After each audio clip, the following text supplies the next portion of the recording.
Hey everybody, how's it going? Hope you're doing fantastic. Yesterday was a lot of fun. If you didn't tune in yesterday, we were on the front page of Twitch, so we got a lot of views. It was pretty fun. I think we peaked at 4,000 concurrent viewers, which is, pretty hype. I think there's about 200 people actually in chat, which is still nice. Like, it's still a good number. But 4K was wild. I don't know how many people are actually watching the stream. I want to show this real quick before we get into the numbers of what I'm going to show with regards to upcoming tournaments and stuff. 10 out of 10, you got smashed. Happy for you. Okay, so these are the metrics from yesterday. 227,000. Get fucking photo P. Leave me alone. These are the metrics from yesterday. 227,000 unique viewers is very funny because every time somebody just opened Twitch, I was there. It doesn't necessarily mean anything, but it's very funny. One night you weren't around. What's really funny is I realized when I went to go post that I was going live today, I realized I had written out a, hey, I'm going live notification for the Discord, and I forgot to say, like, hit enter on it. So I didn't even mention in the Discord that I was going live. It was pretty funny.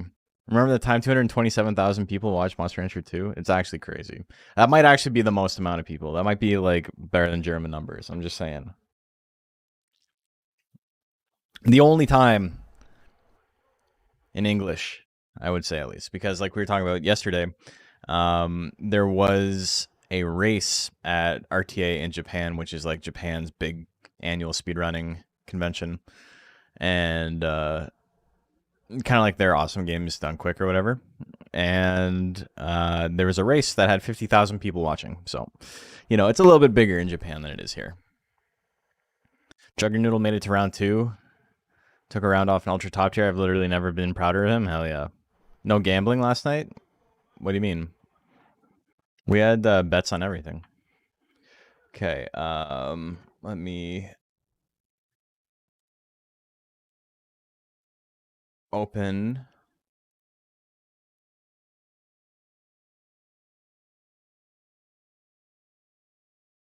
Where is it?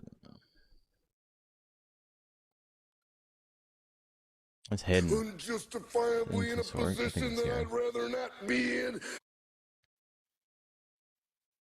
I'm looking for schedule. There we go. I got too many files, man. Also, my computer's running like extremely slow today, and I don't know why. Like unbelievably slow, and I don't know if it's an internet thing. But I was playing some online games today, and I just had really bad connection, and I was like, that can't be me. That's so bad. And then it seems like it might have actually been me. Because now everything I try to do online is like obscenely slow. I don't know why. But when I do like a speed test, it looks fine. So I'm not sure what is needed from me. Like, I don't know what I'm supposed to do to make it better. But anyway, yeah, let's take a look at this. So we got Monday, Monster Madness. Who won yesterday? That was Shells. So we gotta mark that off.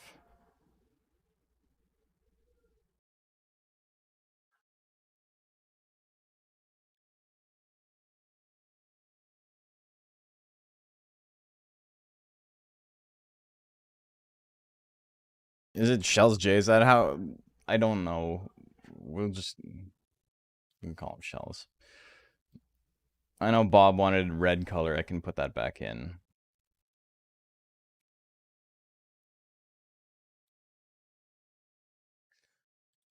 But yeah, it was super fun last night. I enjoyed it. I think most people did.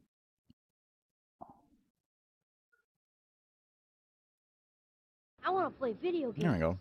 Hey, Ultimate 9K. Thank you for the sub. Shells J Bajaro. Thanks, man. Also, I can't remember if it's you or Infinite, but whichever one of you is in the YouTube patrons, like the YouTube members, you got to let me know what monster you want for your name in the credits. But yeah, this is a lot of fun. So next up, we got welterweight, and then we got loser stays on, and then this is old. Where's my new one? We are break week, and this is gonna be 35. We're not gonna do max stats. Infinite the rapper, that guy's so hype. I like how he was like, was there like a news story or something about him recently?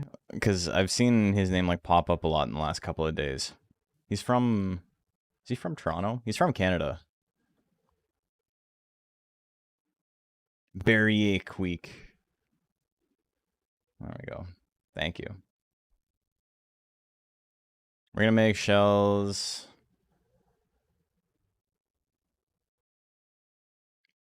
We'll make them green for now. And then, he can tell me if he wants something different. Just beat Ultra Kaiju Monster Rancher yesterday. Thanks to YouTube videos. Hell yeah. Yeah, it's a fun game. I do enjoy it. We got our 3 champions so far. I don't know who's going to win tomorrow or next week. Welterweight's really funny. And then I'm going to win Loser Stays On. I might not. That format seems insane. I don't think anyone knows what they're doing there. And then, Monster Rancher 1 after that, and then Monster Rancher 3. And so I've got to raise a Monster Rancher 1 monster at some point, but we've already started the MR3 mon that we're working on. So I think we'll just finish that off today, or at least work on it some today.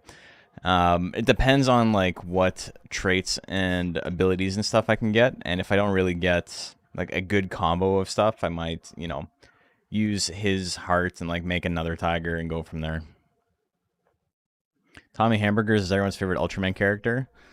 He's, what's really funny is those were, like, the first videos I put out that did, like, exceptionally poorly.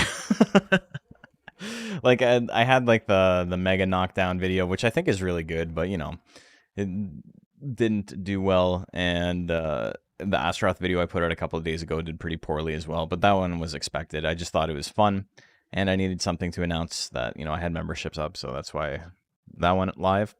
But the Tommy Hamburgers saga, the first episode did really well, and then the other 2 did, like, horrendously bad. Like, genuinely funny how badly they did, and I couldn't tell you why, but I enjoyed it. I thought it was fun. Want to believe in top tier Mach? It was funny because we were talking Mach might actually be bad for the Loser Stays On tournament, because his basics are pretty okay. I don't even know what you would do for that.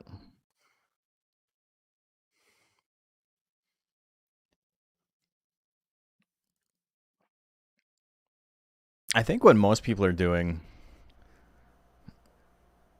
is that seems to be like really strong in that format is like life and defense, where they'll lose to other monsters if they hit, but any other monster who's invested into defense instantly beats them.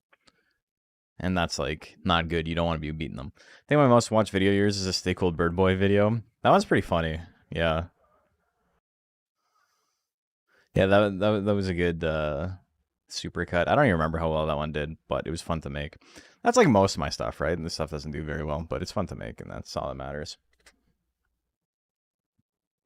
Also, I was noticing my camera is like really out of focus. And it's not that it's out of focus, it's that the peripheral on my camera is really bad.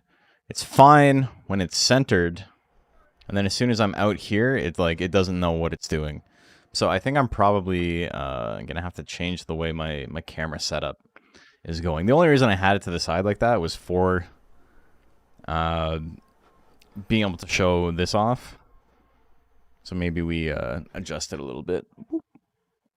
There we go, a little bit more centered. I can move that pretty easily. That's not too bad.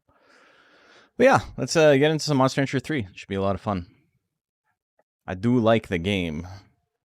I do enjoy it. I got some footage of Monster Rancher 3 the other day for a new prize I'm making. for something. Astaroth vid did poorly. We know, no, it's not you. It's just that SoulCal gets no attention outside of France. It's fine. It's one of those videos that I think if I had like a big following would have popped off. But, you know, when people only watch me for Monster Rancher, trying to do anything else is like a bit burdensome. I do think the video turned out okay though. That's all that matters. Okay. Oh, I gotta change this now because this is all offset. I don't even know what that is. Where's my webcam?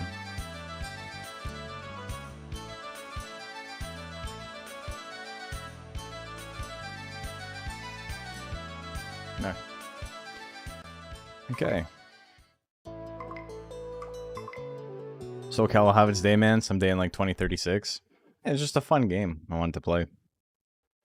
There's no like greater narrative about it or anything like that. It was simply like, this is a fun game and I'm gonna be doing push-ups when I lose, and you know,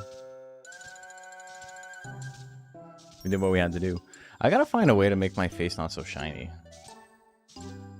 I think it's just inevitable streaming at night. There's only so much you can do. This one's like not even hitting my face. It's like barely, just a little bit side light.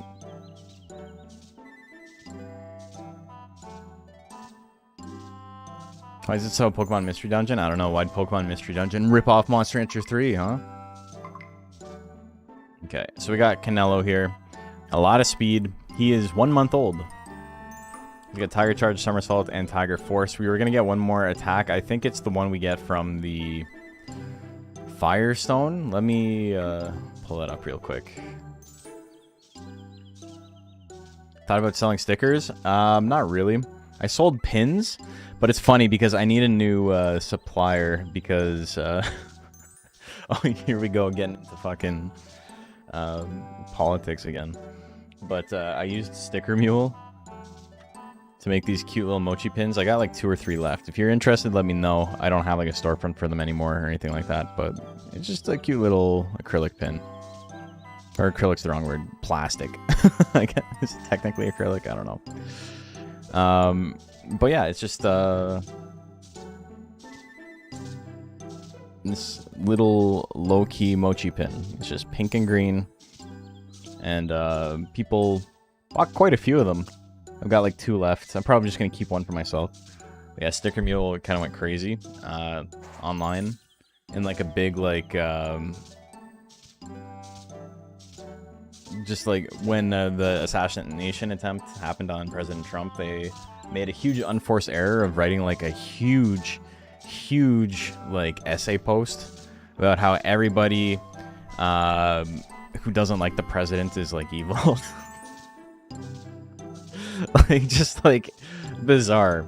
Like you didn't have to say anything, man. You could have just said nothing, and so now almost everybody's dropping them. So I gotta find someone else to make merch. It wasn't even like I like President Trump. It was like you not liking him is what caused this. It's like, okay. But like it legitimately like a 3,000 word essay on Twitter, and then everyone's like, this is insane, man, take this down. And then he's like, no. And then he sent out an email to everybody who was a customer in the past or on the mailing list, and it was just word for word, like verbatim, the same thing. It's like, why are you doing this? And if you ever use Sticker Mule, it's especially funny because their whole bit when you like talk to them online or whatever, whenever they're like doing any marketing, or they're like, hey, we have a new sale. It's literally like, hey, it's Dave from Sticker Mule. Stickers are half price. Signed Dave. And like that's the emails they send are like extremely low, like casual, like low rent, just like, hey, we have a thing on sale. And like that was part of the charm. So it's like for them to go from that to like, oh, by the way, here's a novel. Just out of nowhere. It's like, you simply don't need to be like that. It's okay. And then, of course, there's people performatively being like, I'm going to order 100,000 stickers now because I agree with you. And it's like, all right, like, I'm happy for you, brother. Like, you know, but props to you, you know?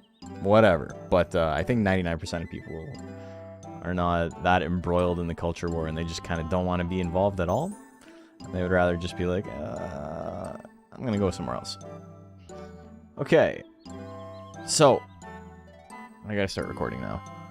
Hold on. Right before I start recording, let me make sure I got enough room on my hard drive. 133 gigs. Do they... Hold on, is that the right drive?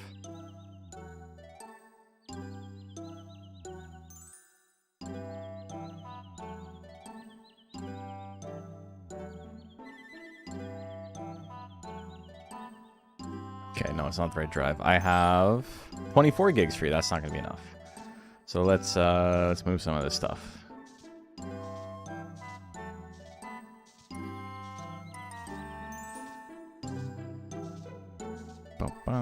I have too many videos. Okay, so that's what, 31 gigs I'm transferring over. That should be good. I don't think it'll be a bigger file than 50 gigs. Brother told me you need info for YouTube membership. Yo, I just need to know what monster you want with your name in the credits.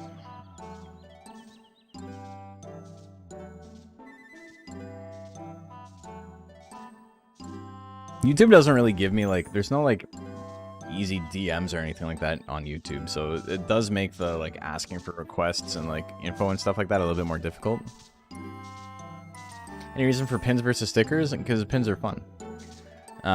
Mostly, I'm just not interested in doing merch because it seems like a thing I really, blue hair would be best, but hair if not, we can do blue hair for you. What's the easiest way to describe this? This is like a very, very small part of my income. And, you know, without sounding ungrateful, it's just one of those things where if I commit more time to the stream and making videos and like the business side of this than I already do, my life becomes spending about 60% of my spare time, or 60% of my waking time, I should say, on the stream, and about 40% of my time on my actual job. It's too much work. And, you know, we've talked about getting like shirts and stuff for like a full year now, and it's like, I don't know if that's where my, is it worth me putting in like the hundreds and hundreds of hours to like make merch to make a couple $100? Because you guys are great, and I know you'd support me, but it's tough. I think print on demand is probably the way to go with it, and that's obviously not a great way to actually make money. Because that shit's super expensive, and then I get like a tiny, tiny cut out of it, and it's like, you might as well print your own at that point.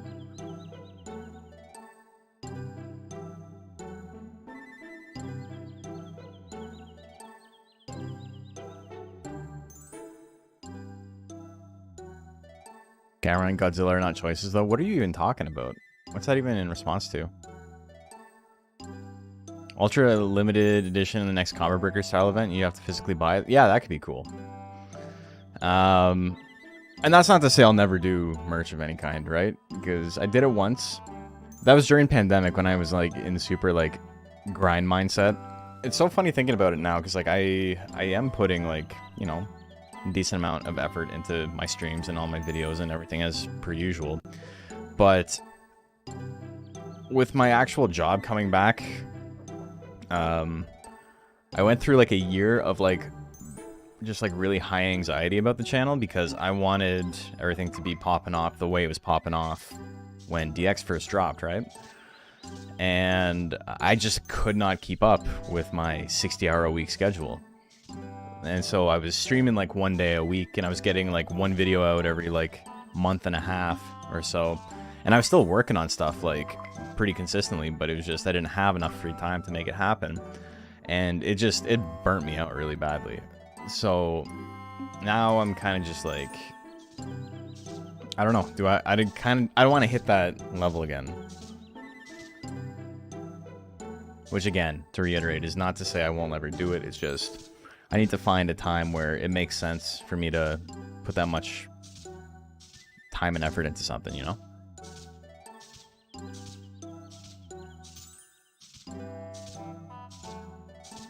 Hey, Infinity, thank you. That's very kind of you. Yeah, so I didn't want to talk about it yesterday, by the way, because I was, is this Monster Rancher 3 farm? It's one of the 5 locations you can train at. I didn't want to talk about it because we were doing Twitch affiliated stuff. But on YouTube, I now have memberships live. The YouTube memberships, you know, are kind of their way of like aping how Twitch works. But instead of it just being like, oh, it's like a Twitch subscription, you get emotes and shit. The YouTube memberships instead are tiered exactly like my Patreon rewards are.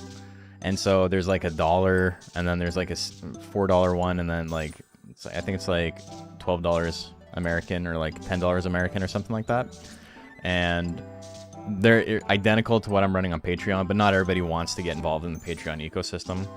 And so, you know, if you've ever wanted to support, now is actually a really good time to do it, and not to, you know, pressure too much. I'm not going to talk about this too much. But YouTube gave me a ton of money to turn them on, like a pretty big lump sum, more than I thought was like acceptable. I was kind of like, if it wasn't on like the YouTube dashboard, I would have thought I was being scammed. And then additionally, everyone who signs up, so say you sign up for a $2 subscription that you cancel after the first month, YouTube gives me an additional $15. So I don't know how. I don't know what kind of scam they're trying to pull. They're trying to take away market share from Twitch. But if you've ever wanted to give me $15 without having to spend $15, that's YouTube's got your back right now. So.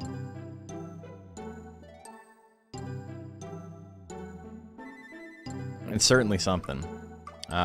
Speed, power, and defense, but I don't think we're gonna be able to do it yet. Let's just work on this stuff for now. So anyway, that's my little, you know, support me if you want. If you got $2 hanging around. Oh, he died. He missed. So it's not a Canelo. Keep at it, brother. It's cool as going bad. It's a Tochiken Festa. We could win it. Our loyalties are really low, but we definitely would win if we entered. Want to get in on the support? Have to have the pink eye yourself? Cool. Yeah, we can do that for you.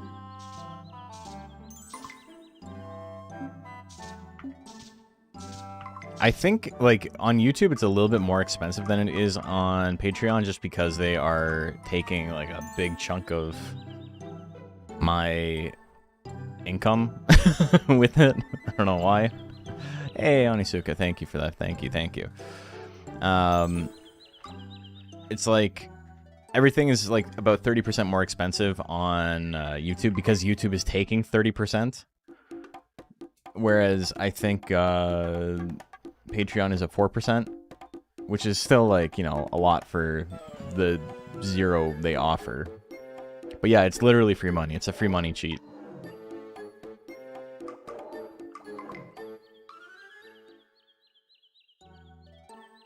Could you just make a bunch of accounts yourself, pay $2 and make a bunch of 15 payments from YouTube? Literally, yes. I'm pretty sure I could. The thing is, you know, I don't want to take advantage of it. I don't want to get caught botting, because then they'll just, like, nuke my account, right? But if someone else wanted to help me set something up... It's only for the first month, though. It's the first 100 people that sign up. It's so funny. I have a friend who actually had a bot farm for a while to like scam Spotify, and he was making like 6 figures doing it, and I'm like, that shit's insane. Just like a warehouse, or it was like his garage had like 1,000 phones in it, all just like listening to songs that like he made, like what do you call it? He made a publishing company that published his own like crappy like stock sample sound songs, and so he just had like 100,000 songs on Spotify, and these bots would just listen to them over and over again. They cracked down on it. You can't really do it as easily now, but it's very funny. You know, I got no love lost for Spotify. But yes, you're absolutely correct. In theory, there's nothing that could stop me from doing that.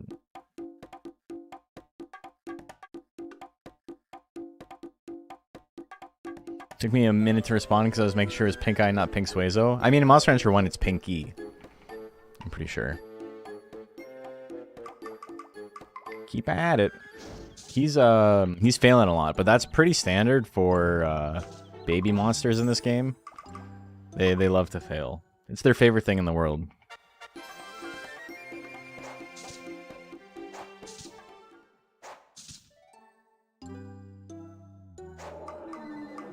I'll give him the bone and meat. You didn't know that? Hey! Heady1, thank you for that. Very kind of you. YouTube and Twitch have had stuff like this for ages. Like, you could buy memberships on yourself made through VPNs for less than what they gave your actual account. Yeah, it's funny because it's not like an obvious scam. It's not like nobody at YouTube thought about that. They're like, oh my god, somebody's gonna abuse this. Like, they know. They just don't give a shit because they've got $100 bajillion in the bank. I think it's literally just them trying to steal market share from Twitch, right? And that's why I didn't want to talk about it yesterday at all, because, like, I'm not trying to promote a thing while I'm on the front page of Twitch being like, hey, here's a thing trying to put Twitch out of business. But it's not yesterday anymore. It's today now.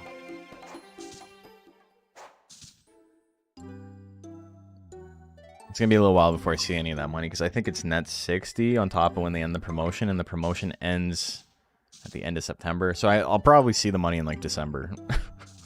Got Truant for the first time during a Monster Rancher 2 drill.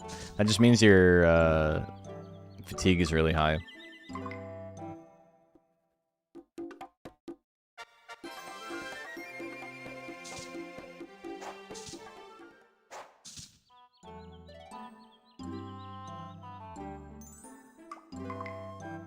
But it's funny talking about, like, Pink Eye versus Pinky, because in Monster Rancher 1, all of the names are, like, Doug. And then in Monster Rancher 2, it's, like, Doug Suezo. Like, the Hound Saurian, where in Monster Rancher 1, it would be, like, Jumpy, or whatever. Like, it's, like, cutesy pet names. Blue hair. In Monster Rancher 1, it's Pulsar.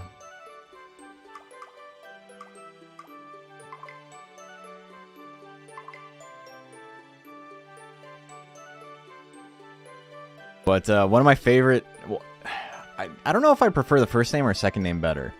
But in Monster Rancher 1, Fairy Saurian, or like the Pixie Dino, used to be called Valentino. Which, you know, is a good name for what it is.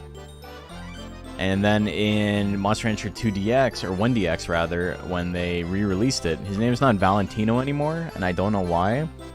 Because his name is now Tyrantino, which is...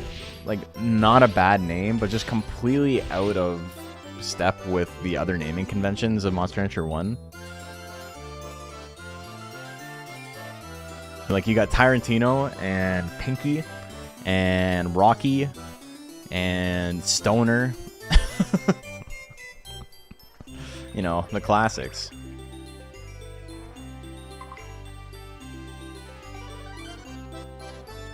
Art style in Monster Rancher 3 is so good, I agree.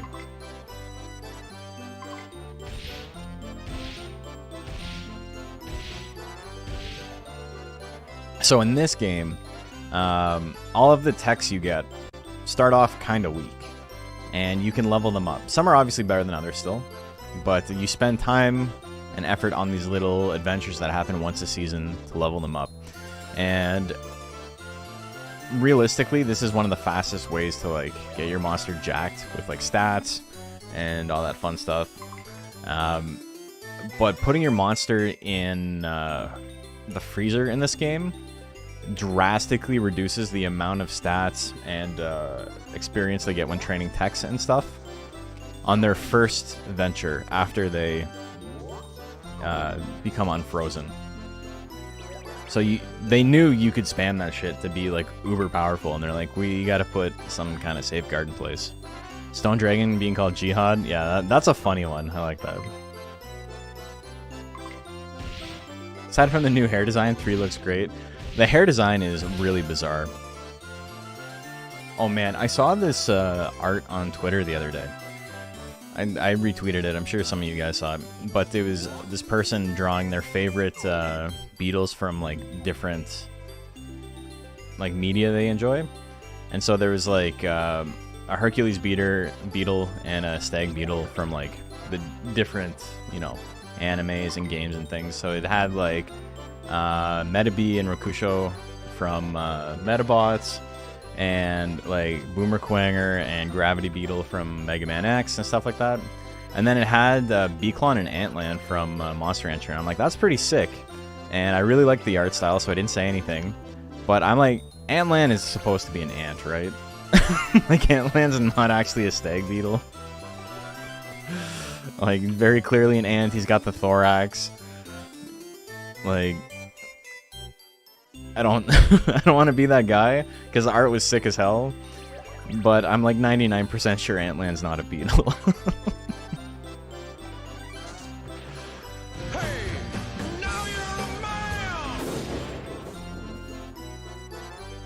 Antland is Power Rangers? It's true. Antland's close enough. Kamen Rider stuff? Yeah, but Kamen Rider's not like explicitly beetle coded, right? It's just insect coded.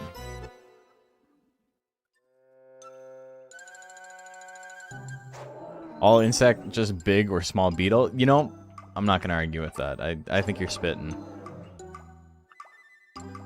And like I said, like the art was cool as hell. You guys are going fucking nuts with that. Oh my god. So I definitely wasn't gonna say anything. I'm never gonna be the guy who's like, actually. I'm like, no, this looks cool. Retweet and move on. But yeah, it made me laugh a little bit. Kabuto and Gattack are beetle coded. Beetle stag beetle. It's true. Oh yeah, and then there was like you know, like Pinsir and Heracross and like basic stuff. Not about to tell you when a Kamen Rider based off of Kabuto doesn't fit.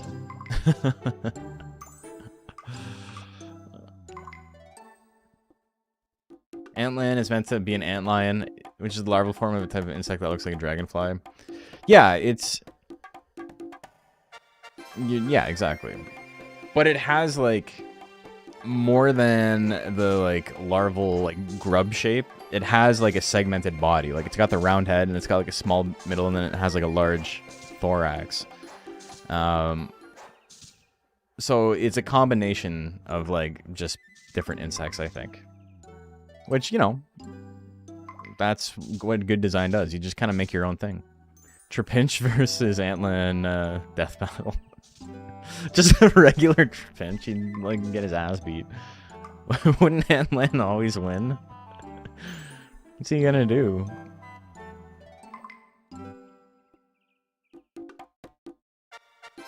Okay, so we're at a point where I think we can start doing heavy drills.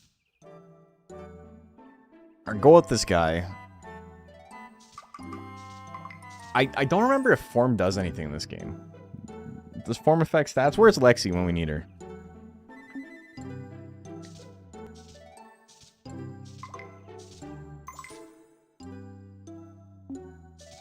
Have base 105 attack though. Does Trapinch I'll really have 105 attack? It's been so long since I played Little Cup. Man can learn Hyper Beam. Trapinch? Wait. When did not fully evolved Pokemon start being able to learn Hyper Beam?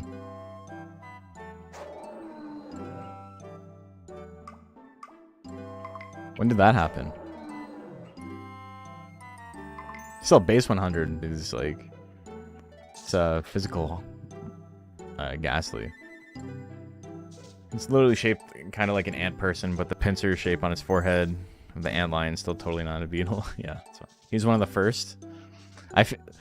You know, I'm willing to believe you, but that also sounds like something that you're just saying. That's crazy. Like, was it just in Gen 3 they decided that can happen now? Because that was literally always a thing, you know, when I was growing up as a little baby boy. That you couldn't get Hyper Beam if your monster wasn't fully evolved. And then every single fully evolved Pokemon could get Hyper Beam.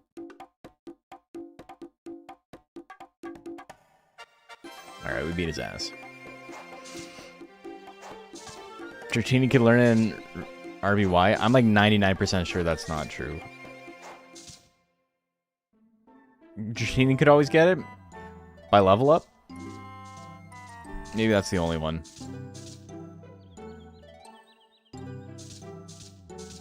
On level 55. That's actually really interesting. I didn't know that.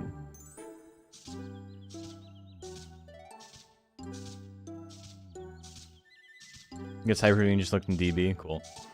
Yeah, that's funny, man. I didn't know that.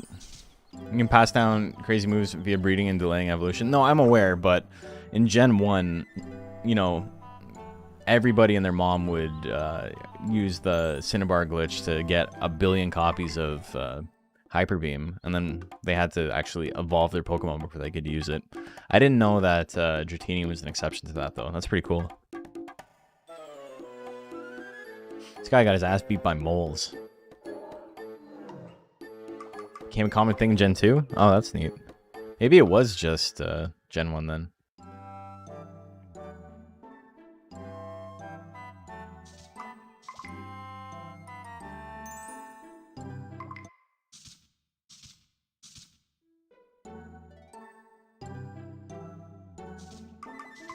That's so funny. Because Gen 3 was still, what do you call it? It was still, the physical special split hadn't happened yet. So him getting Hyper Beam at that point was like actually, you know, not too bad. That big laser beam hits like a physical, like a big punch. Level 43 now? He's going places. Yeah, but it's special now, so it doesn't help at all.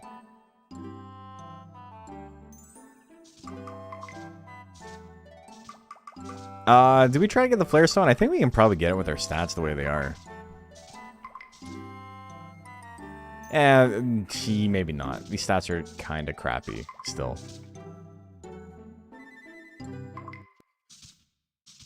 $600 speed or like 500 speed might be enough. We'll see. We can, I don't want to talk to you. Get out of here. Double check right now. Dratini can learn it by level up, not by TM, which is really funny. Oh, okay. So it was a TM thing. So specifically no NFE, excuse me, NFEmon could learn it. That's cool. Okay, so I wasn't imagining things. I wanted to, like, maybe mention, like, maybe it's by level up only, but that sounded, like, insane. Like, I think they wouldn't have actually coded properly in Gen 1. So I'm like, I'm not going to say it. We were alright. That's actually crazy. That never happens.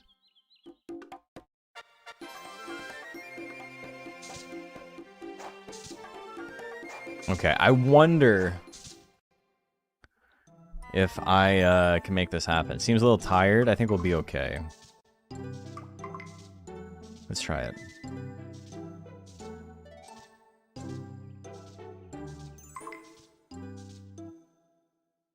Something not coded properly in Gen 1, say less. I know. First played Monster Rancher Advanced, so I thought Antland was an owl. He does have kind of an owl vibe. I know exactly what you're saying.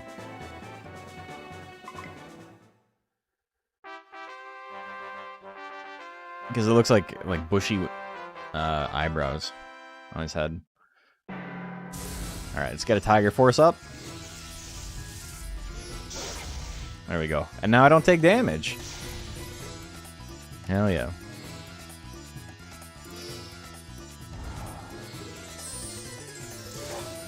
Haha. I don't know if guard stacks, but I'm shaken. Alright, I'm just gonna swing another one because it'll get rid of shaken, even if it doesn't do anything. Okay, cool.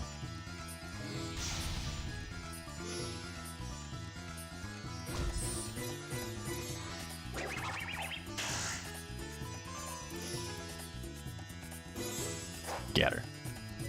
Mamma mia. I did 0 damage. 0 damage and 3 withering.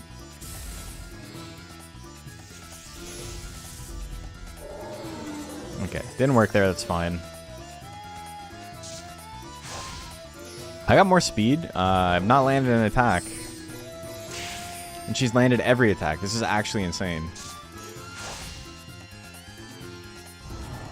Like... every fucking attack? Are you serious?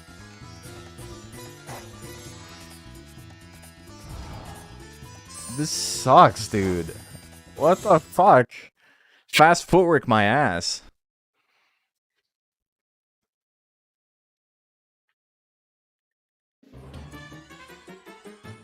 Let's go back.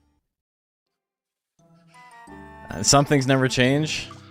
War never changes, baby. We'll do it next year.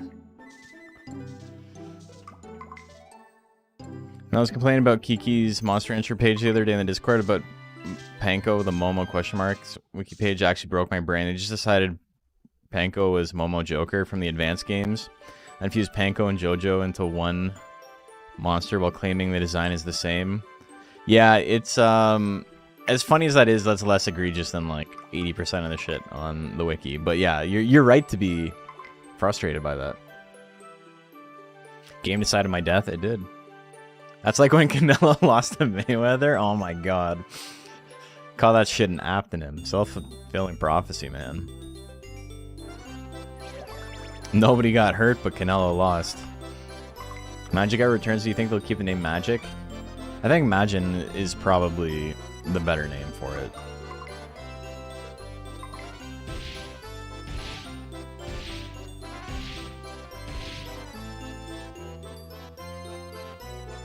So Tiger Force leveling up simply lowers its cost. You can get its cost down to 9 guts, which is obviously really good. Being able to spam that.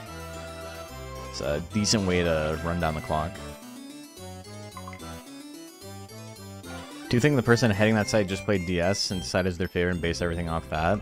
I don't even know if that makes sense. Canelo was still young. Yeah.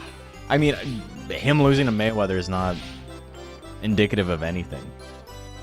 He lost to the best defensive boxer of all time. Like,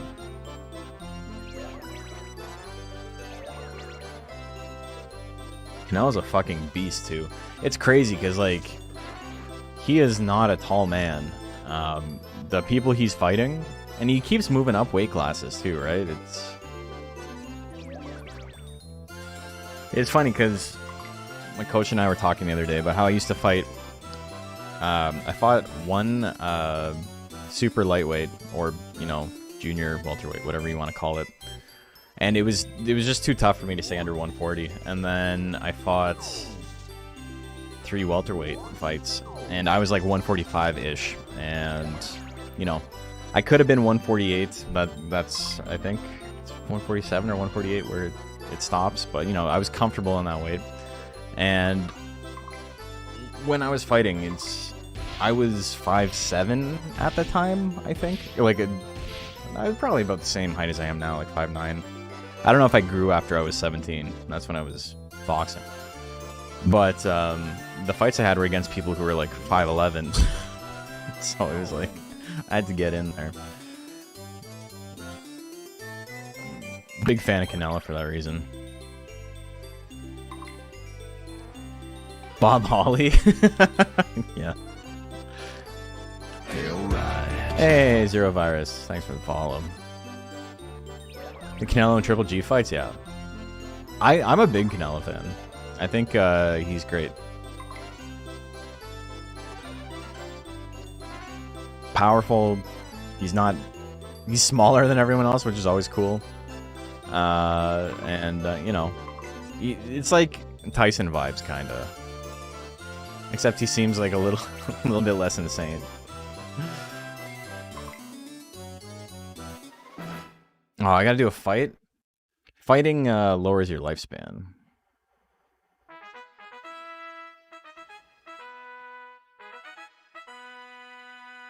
This is the correct... Yeah. I don't get an orb from this. He's insane, just not... Okay, yeah, that's fair.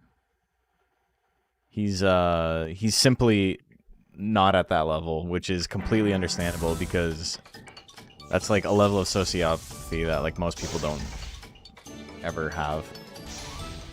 Boxing talk, yeah, a little bit. It's always a little bit embarrassing to talk about it because I was never like, you know, a pro fighter. All my fights were amateur. I never went more than 3 rounds.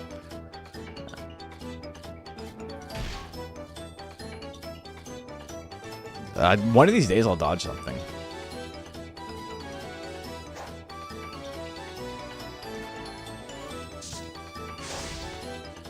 This is very funny, I'm not gonna lie. Can I fucking dodge? What's the point of 500 speed, man?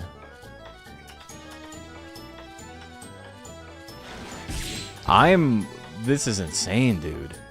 All these moves have like 30% chance to hit. I don't even know if I can do enough damage.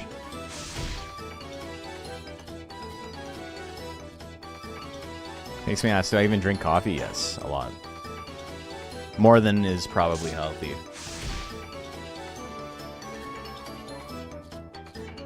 Oh, sorry, Fahad. I didn't see that. My bad. Yeah, I got buried. So I lose a week of lifespan for losing this fight. Tanky's dog alive. I think my stream title gave him a complex. It's fucking insane how badly he's doing.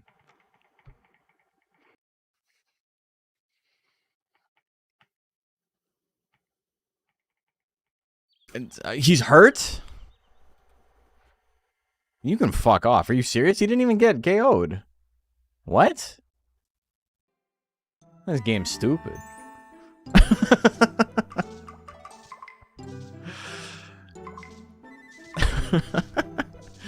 What's happening in Monster Hunter 3 world?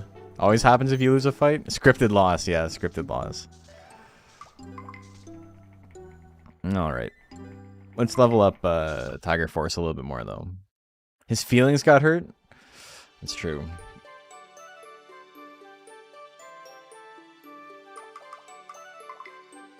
But yeah, it's also, like, embarrassing because, you know, people love... I was talking to a friend about this. We were at their house, and we were just talking about it. Like, it was me and my wife and him and his fiance and a couple of our friends. And we, you know, just shooting the shit, having conversation.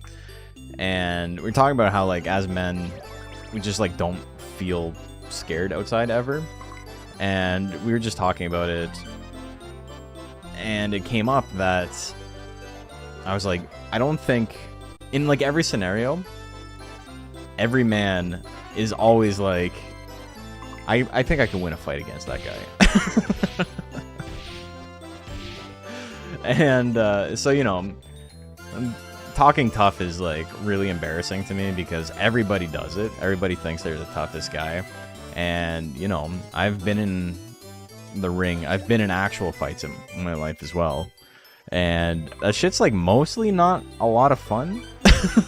You know, the ring is different, but, like, outside of the ring, that shit's spooky. And everybody always thinks they would win a fight.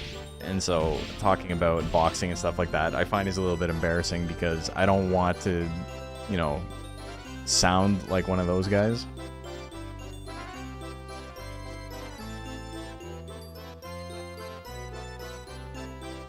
Bar fights are not fun. I haven't been in, like, I've been in one fight since I moved to the city. And it wasn't really a fight. It was a guy tried to pickpocket me. And I spun around and punched him in the head just, like, instinctively. And he went down. I think I broke his nose. He was bleeding everywhere. I just took off.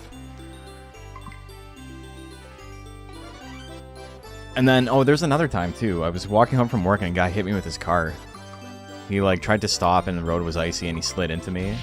And so, you know, I yelled at him and he got out of his car and, like, he swung at me. And I don't know. I hit him a couple of times and he went down. And then I ran home.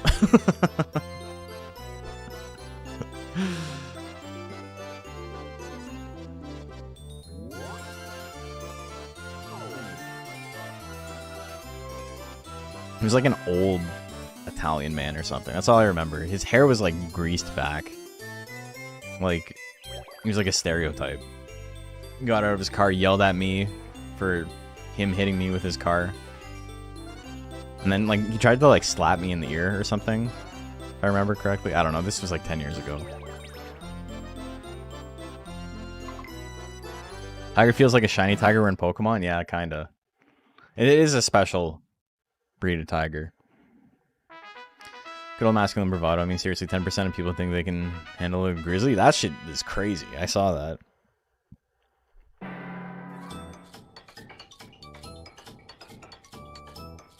Give him a black eye and split. I don't know. I hit him a bunch of times.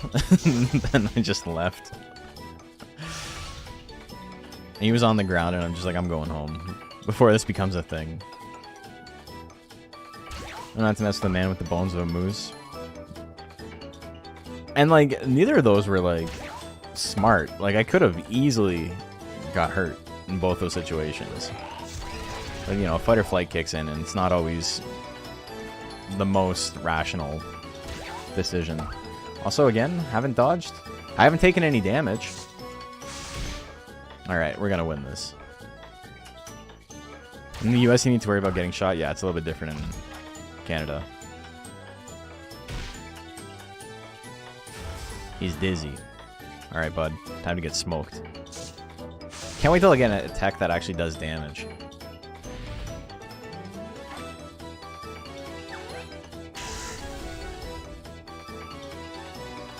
You can punch a bullet, grab it out of the air.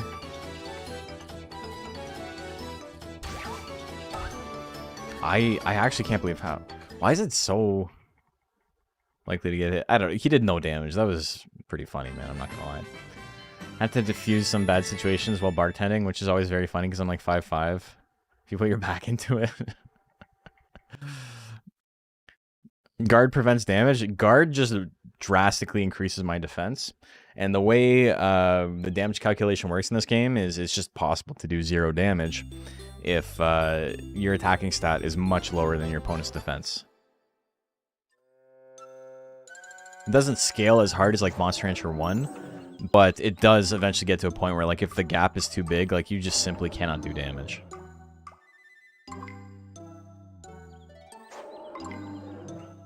Seeing actual no damage on hit is wild. That's one of the first clips that like people like actually watched quite a bit on my Twitch. Was when I was playing this for the first time on stream. I was using my Raiden, and my Raiden was intelligence based, and I had one power attack that was like a jump kick to like get in close, and I was fighting the Major 4. And I just round opened with it right into his face and it did 0 damage, and then I got my ass beat.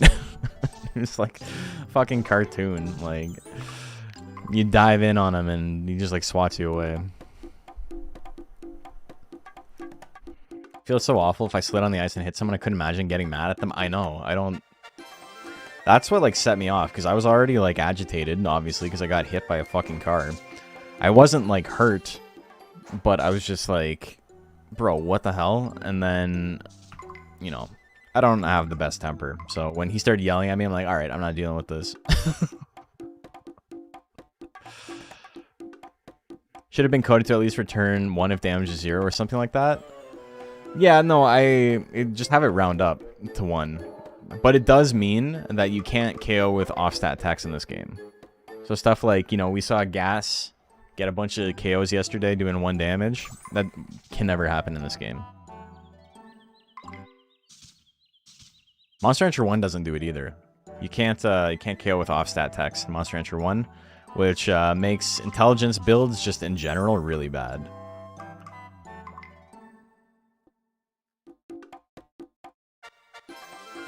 We haven't gotten a great yet.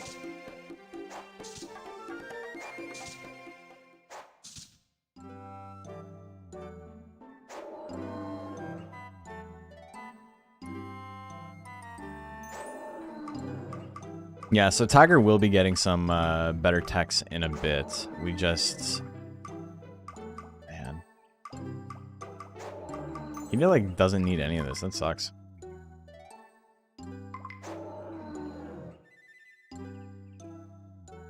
Yeah, we'll be getting... I was looking it up earlier and then I forgot about it. Legend Cup. Oh my god. Alright, I've zoomed into 200% to take a picture or something. Monster Rancher 3 guides. Tech list.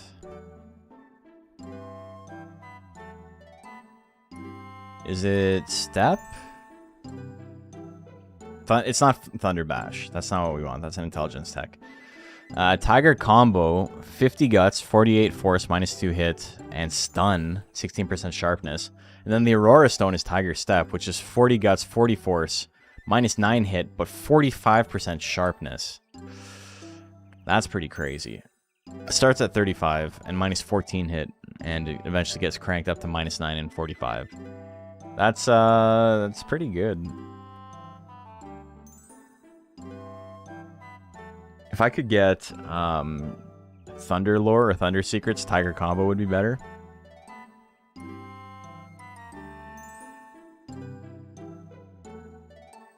Maybe we can see if we can get Thunder Secrets on this guy to just do a little bit more lightning damage.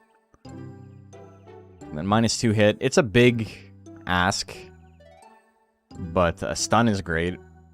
Stun is the best status effect in the game. It's very rare. It just, Stun, basically, if you hit Stun on your opponent, it's the equivalent of like getting a real proc. Except it also lowers their speed. So your evasion and accuracy also goes up. 40 Force on this is just as good as 40 Force in Monster Hunter 2. Essentially, yeah. Tiger Bite's also a good way. You mean Tiger Fang? Yeah, dude, that's so funny. 19 Guts, 28 Force, -18 hit. Yeah, we're not going to be getting that. We need something a little bit more reliable. I think Tiger Combo is probably the way if we can get secrets. But we don't have, like, any attributes on this guy. So our goal right now, we have fast footwork, which is great. Basically, plus speed minus defense. Not that big of a deal. Pretty good because of Tiger Force allowing us to tank stuff. I don't know what this would get boosted by if we had Thunder Secrets. But yeah, this is cool. Like, you can see this. Change level 1, level 2. Hold on. How do you check those? Oh, like this. Yeah. So right now, Tiger Charge does 14 Force, and then you can see once we level it up, it'll go to 15, which is pretty cool. There's some ultra questionable text in this game. There is. This one goes from... It's more critical and more withering. And then this one, it's just the cost goes down from 11 to 10 to 9. Is Baku in this one? Yeah, we had we actually raised Baku to feed the heart to this guy. Okay, so where's the Jade Cup? It's a little Chlorella Stone. Okay, so in November. So we got time. The thing that's really cool about this game is that every location you can train in has different, like... What do you call it? It has, like, different, like, training, like, drills. So you can really customize the stats you want to go up. Like, if we wanted power, intelligence, and defense, there's a drill for that here. Speed and power, which is what we've got right now, is, like, probably what we really want to focus on.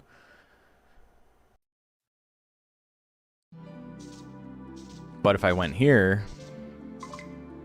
He's underwater now. Power and defense, intelligence and speed. Speed and power, but intelligence goes down. Blowfish is probably better. Because I don't want intelligence. And I do want to raise my defense at some point. So, I think Blowfish is probably the drill to be doing. Beat his ass. Yeah.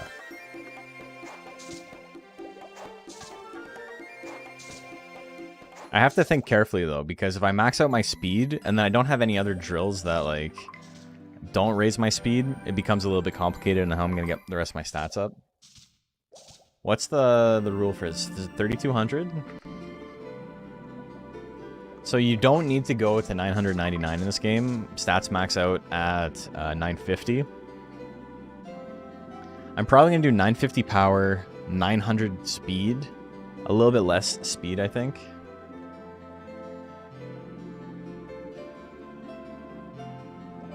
So 3,200 minus 950 minus 900 minus 999. So 999 life and 350 defense is probably the play. Hey, we got raided. How are you guys doing? Howdy, howdy, howdy. Sorry, I don't have a lot of sound effects and stuff set up for YouTube yet. Appreciate the raid. Hope you're all doing fantastic.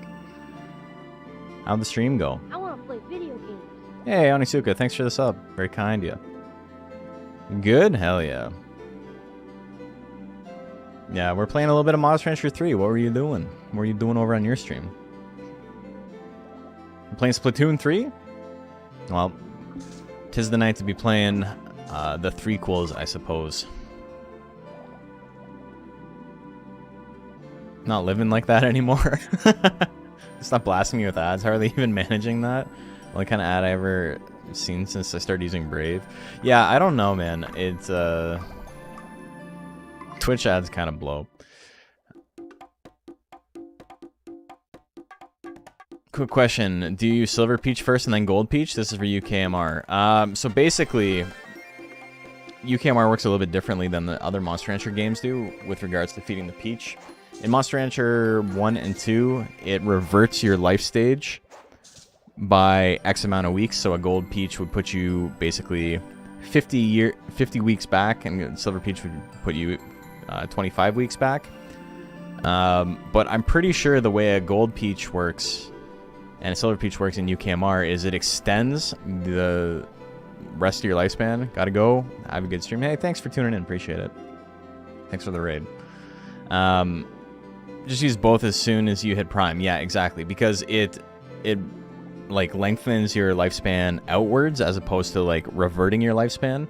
So once you use it, it equally like increases your prime and your subprime and your old age by like a percentage based on like how much of that was actually making up the rest of your remaining lifespan.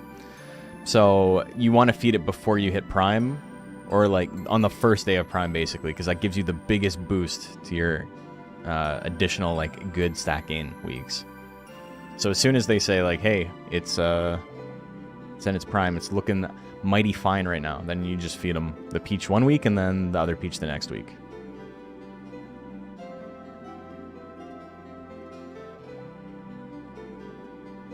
Canelo looks healthy. He's hanging out underwater. Under the sea. Under the sea. I hope that makes sense. It's just, in Monster Rancher 1 and 2, if you were like an adolescent monster and then you fed it a Peach, you would go back 50 weeks. So you could go back to like a baby stage. But instead of putting you back in time in UKMR, it makes your remaining lifespan longer. So yeah, because of that, you just want to feed it at the beginning of Prime as soon as possible, and then that's it. It spreads to 25 and 50 weeks throughout all the stages you have left. Yeah, so say like the remaining weeks of life you have is like 20% of the remaining weeks are your Prime, 10% is subprime, and then like 70% is old age. It would give you 70% of those 50 weeks into old age, 10% into subprime, and 20% into Prime. So, you know, if you've only got half your Prime left, you get a smaller percentage of weeks being allocated to that. Reminds me of Knuckles if he was a wolf. I could see that, because he's red and spiky. I mean, it's a base level comparison, but you're absolutely right. Wants to rest? Oh, I'm not even paying attention. Yeah, you can rest.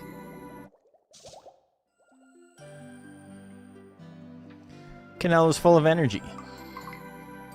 Does that mean the wolf has a cloaca? That doesn't make any sense, brother. Green tournament. I can get a Fang ornament. I do have to collect all the ornaments at some point.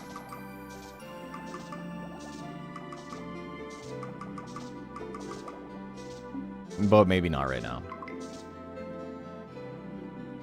You know what? Maybe right now. Because it seems like the more you enter tournaments, the better your sense gets. Sense is the stat that determines how much extra XP you get when you are doing training at Noisy Halls. That's echidnas do have cloacas, yes. I know what you're saying, but... Alright. You can copy memory card's file location in the folder and then drag the folder to Discord post message to send it. Wait, I was asking...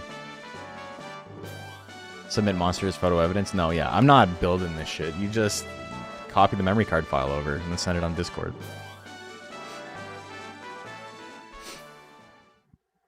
How does this work for a PS3? You don't use a PS3. You use an emulator.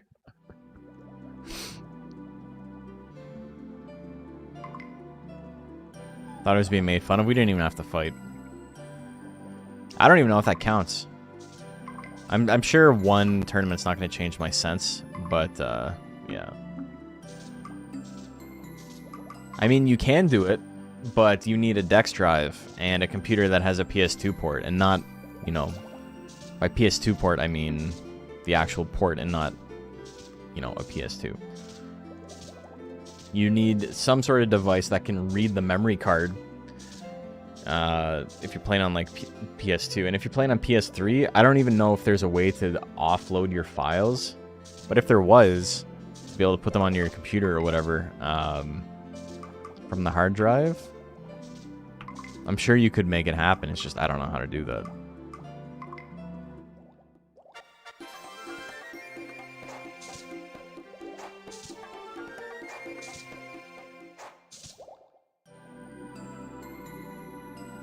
He's a little tired, that's okay. We can rest here. I don't remember where all the noisy halls are here. Didn't mean copy the file location either. I meant copy the file from its location. Have a sleep. Figure this out at some later date. I like how you're like... what's the word? You're like emphasizing random words.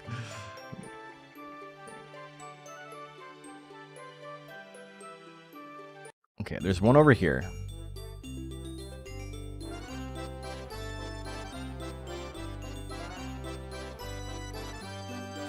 This?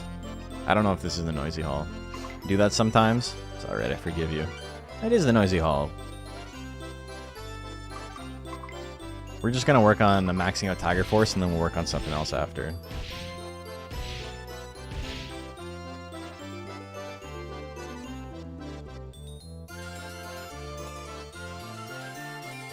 The other one's over here. I don't remember exactly where, but it's somewhere. Over the rainbow. This it? Isn't this rock? I don't think it's this rock. Found 10 gold, yay!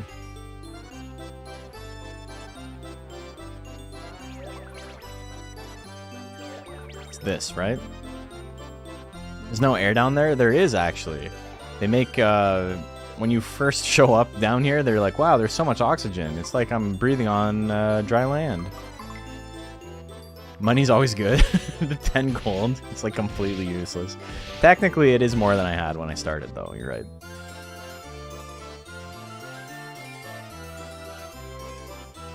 Okay, and the other one is over here, but I don't remember exactly where.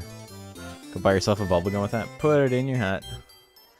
Find a penny in a... What is it? Don't just blow it on a picture show. I don't remember what she says. Marge is great though. Spy a quarter in a pie.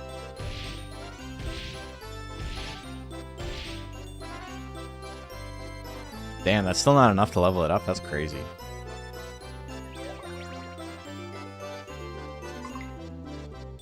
If you get a penny from a chum, don't go spend it on some bubble gum.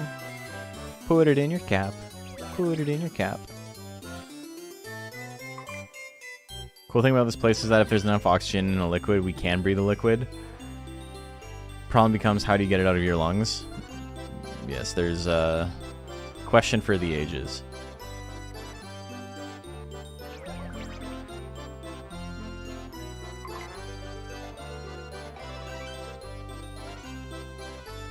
I'm getting 1 point speed. Where am I?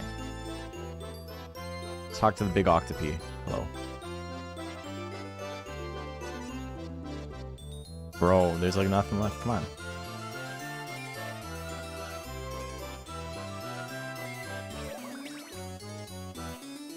You should try to develop secondary liquid breathing lungs. I'm working on it. Don't worry about that.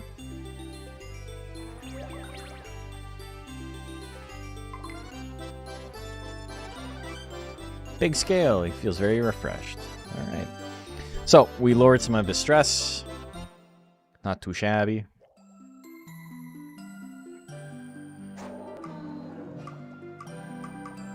Damn, he like doesn't like any food. He only likes meat. Whatever. Low favorite? I don't care, man. Appears he didn't like it. I bet. The carnivorous wolf didn't like eating a peach. I get it. I get it.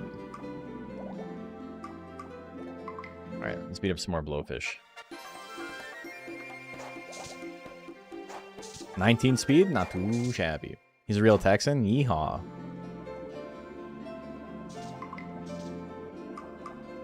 Don't tell the wiki monsters can breathe underwater. Every Monster Hunter 3 monster could miraculously become believed to be an Undine overnight. Oh my god. We taught a lion how to eat tofu and it's fine. Oh my god, I just got blown up by a laser. The little cough the lion does is so funny.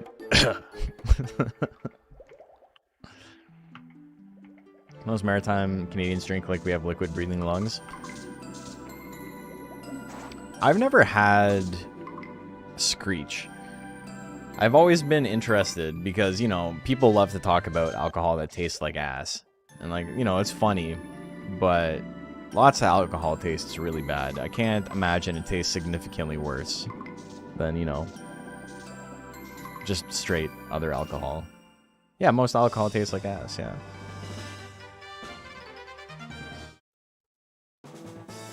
And just skin and bones and breathing and hard and coughing, yeah. It's a good bit. Alright, so I'm a little bit overpowered here. Tiny bit.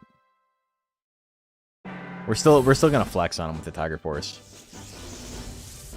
It's like ethanol. Some sort of poison to our body doesn't want. I know. Malort is pretty nasty. Yeah, so I had a shot when I was at Combo Breaker. And again, one of those things where it's like people hyped it up way too much for like how bad it was.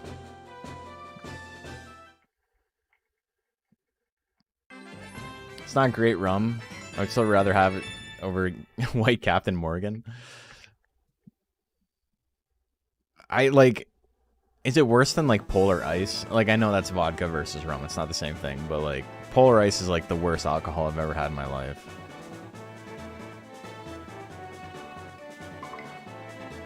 People usually overhype bad tasting things. Dude, that was the funniest thing with my friends when I was in college. They're like, yo, have you ever had a Prairie Fire? And like, Prairie Fire is tequila with hot sauce in it. And I was like, that sounds fucked up. And I drank it. I'm like, yeah, it tastes like tequila with hot sauce in it. Like, it's fine. What are you, the whitest man alive? Like, oh no, Tabasco. It burns my tongue. It's not as bad as some people make it seem, yeah. I mean, I wouldn't drink Malort for like, it didn't taste good. But I wasn't like losing my shit over it. I wouldn't go out of my way to drink it. White rum and vodka are both pretty vile as far as I'm concerned. There's a lot of alcohol I really like. There's a lot of alcohol I really like is a very funny sentence. It's pretty terrible straight, but there's worse things on earth, yeah. Screech is better than bad vodka? Alright.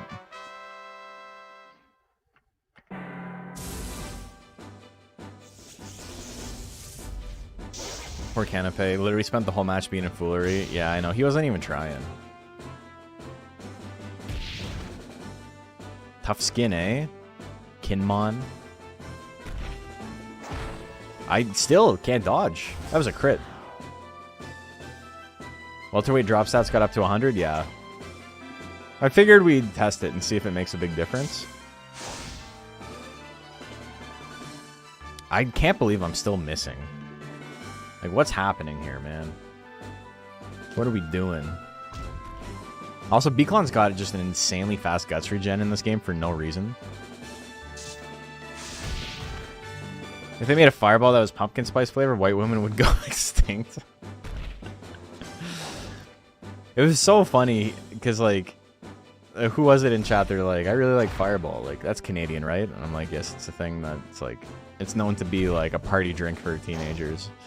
I'm like, oh, okay. Only scuffle with alcohol is wine tasting crap, and then rum and coke. It's, I think, one of like the best. Dude, again, that was like 90% chance I hit. That's insane. One of the best things that can happen to you is drinking alcohol and realizing you don't want to. Like, you just don't enjoy it because, you know,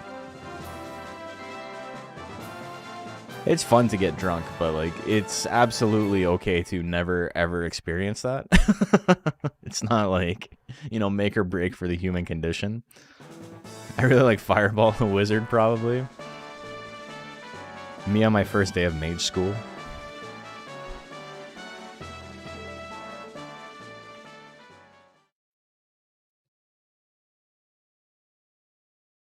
And like, there's people who like don't drink for religious reasons, and there's people who don't drink because, you know, they just don't want to, and like, it's all valid. Like,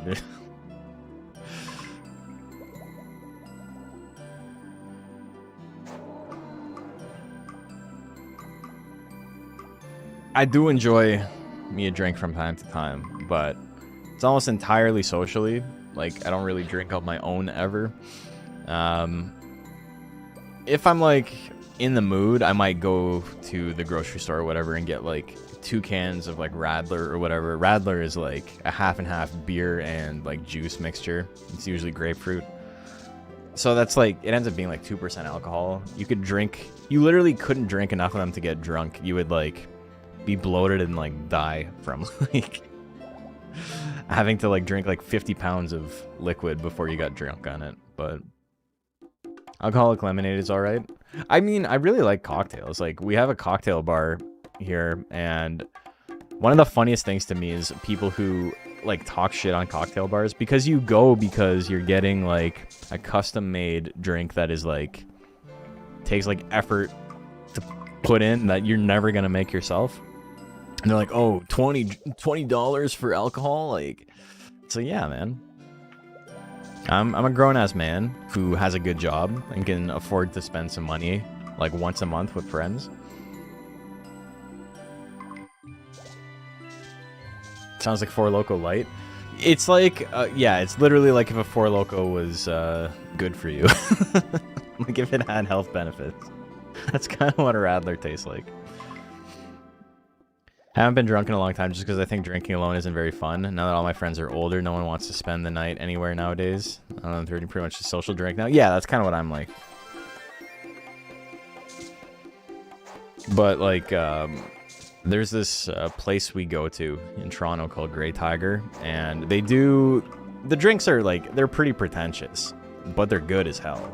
So it's like, you know, I'm willing to deal with the pretension if it's, like, solid, like an actual drink, right?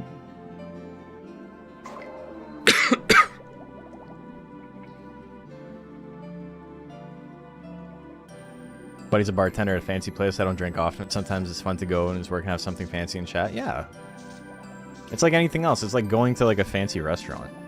You don't need to go and eat a deconstructed ham sandwich that costs $46, made with Iberico, shipped over from Spain earlier that morning, and a type of Swiss cheese that they only make once every 400 years, but, you know, once a year, maybe.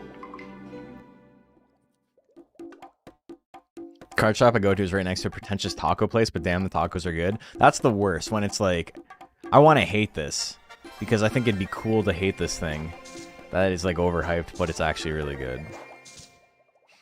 With golden flakes? No, there's no golden flakes in this shit. Oh. For the deconstructed ham sandwich? Nah. There's truffle oil on it, though.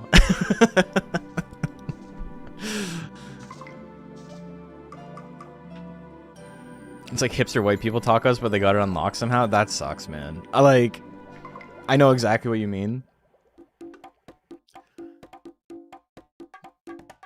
And it's funny when it's like, oh, that's not like authentic. It's not like the street tacos down the street, and then you have the street tacos, and it's like this kind of sucks. like okay, fine, it's authentic, but like, there's a reason this shit sells for $1.50 for 8 in Mexico.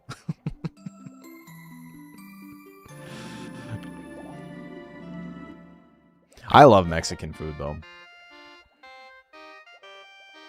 It didn't take long, Canelo. Okay, you're way off beat.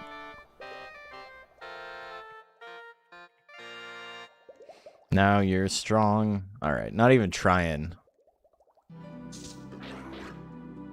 Is you really good authentic place around here? Hell yeah. Went to a Mexican place and they gave me ground beef and a tortilla and called it a taco. Have I ever had cactus in my tacos before? I have. Yeah, there's a place that does street tacos, not near me, but like in the city, and they do like a really good like it's cheese and mushrooms and cactus. It's really solid.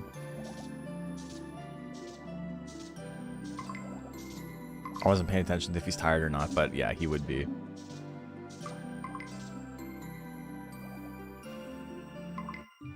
What we don't have is a good Chinese place. Makes me so sad. Man, I would go crazy. One, because, you know, Tian is Chinese, and so she's always bringing me around to, like, the best places. Or, like, she was when, like, we first started dating. I've got my own opinions on the Chinese restaurants now. But, yeah, going out with her family to, like, Chinese restaurants it's great, because growing up, I only ever had, like, egg rolls and chicken balls. Dude, he got smoked again. I have a little walking urchin guy. Yeah, there's so many little neat guys. American cheese or authentic cheese? Oaxacan.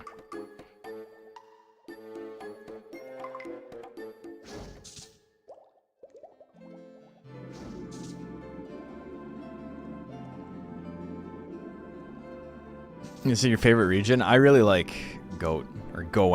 I don't know what it's supposed to be pronounced as. I think it's my favorite walking around music. Like, guys, I don't think Taco Bell UK understands why people buy Taco Bell. We had Taco Bell open in our city. That's maybe 1 year because it was like $12 for a Crunchwrap meal. That's pretty funny. Slow down Monkey Ball OST vibe? Yeah, kinda. OST, underwater OST always hits.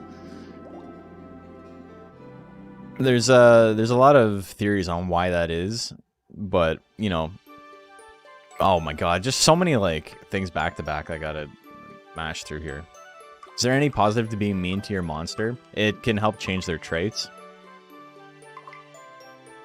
But yeah, there's a lot of different theories about why underwater soundtracks ended up being, like, as good as they are.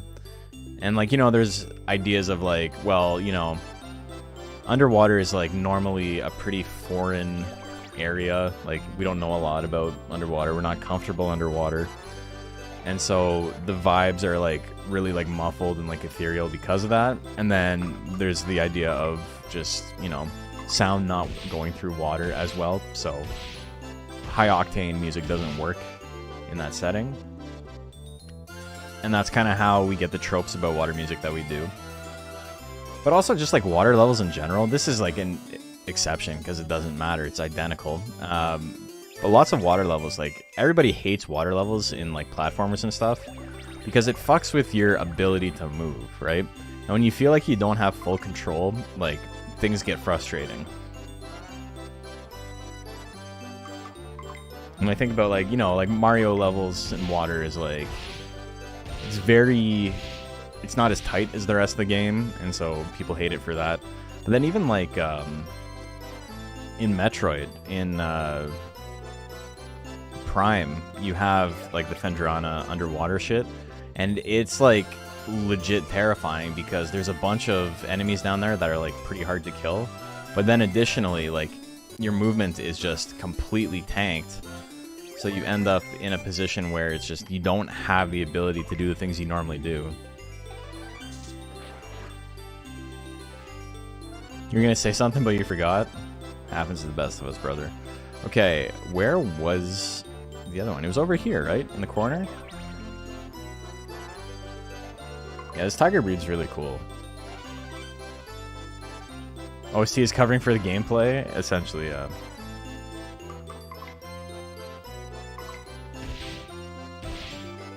I played Kingdom Hearts 1 Atlantica. I think delete all underwater levels might be valid.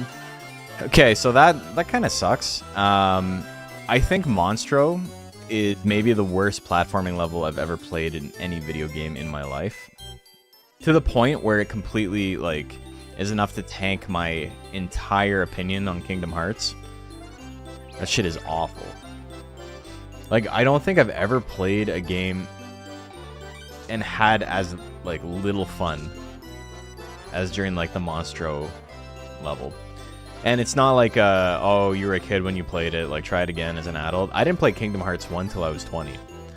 And playing through it, I was like, this shit is actually ass. Like, I understand why people like it. Like, it's a well-made game. The battle system's not too bad. Like, the combat's pretty okay.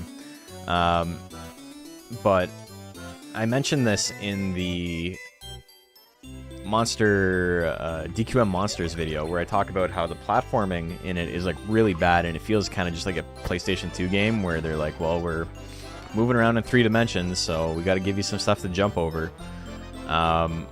A lot of Kingdom Hearts feels like that. Like, the platforming is just not particularly good at all. Still a small summer child at 20, right? But it's old enough to have an opinion on a video game. Are we doing the thing now where it's like, oh, your opinion on this thing isn't valid because you can legally enlist in the army? Like, you're still too young? This game made for children, like, you can't fully understand it till you're 34 years old. You can go buy alcohol, but you are not allowed to have an opinion on Kingdom Hearts.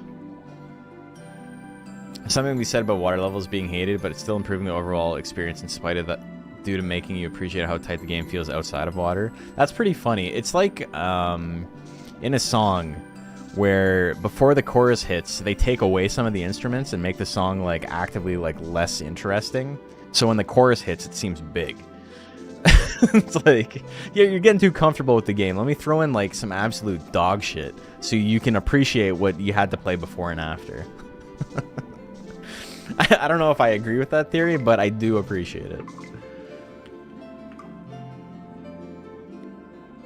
Had the opposite reaction. I tried 1 at 20 to see what all the hype was about and got sucked into it. Not obviously every game is for everyone, though. No, and it's like, and I understand why people like it. Like, I totally get it. It hits a bunch of benchmarks as far as, like, what makes a good game, right? I understand why people would enjoy it, but I was just getting frustrated trying to move around.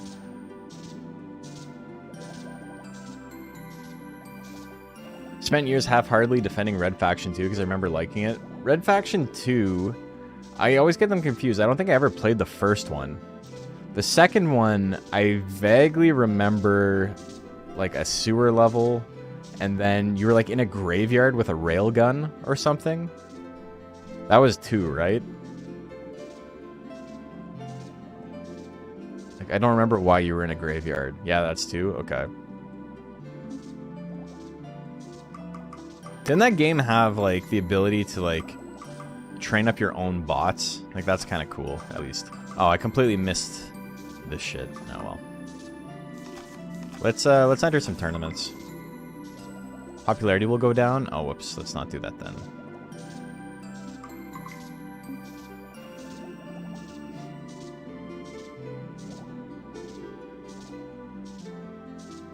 I used to wear a Yellow Submarine belt buckle until strangers would say I'm literally too young to know what the Beatles are. People are so weird, man. You're gatekeeping the Beatles, the most popular band of all time? Boomers are fucked up. That's all I'm gonna say. There are games that do water well, and you see how much missed potential there is in most water level games. So, like, I think stuff like Metroid Prime, I think the water areas in that are done exceptionally well. It does a great job at making you feel like, I don't want to be here. Because before you get the gravity suit, you shouldn't be there. The whole point is that, like, you are not powerful enough to, like, fully traverse that area. And it forces you through a couple of them, and it's like, it's spooky. Majora's Mask did water levels really well. Yeah, the Majora's Mask dungeons were good.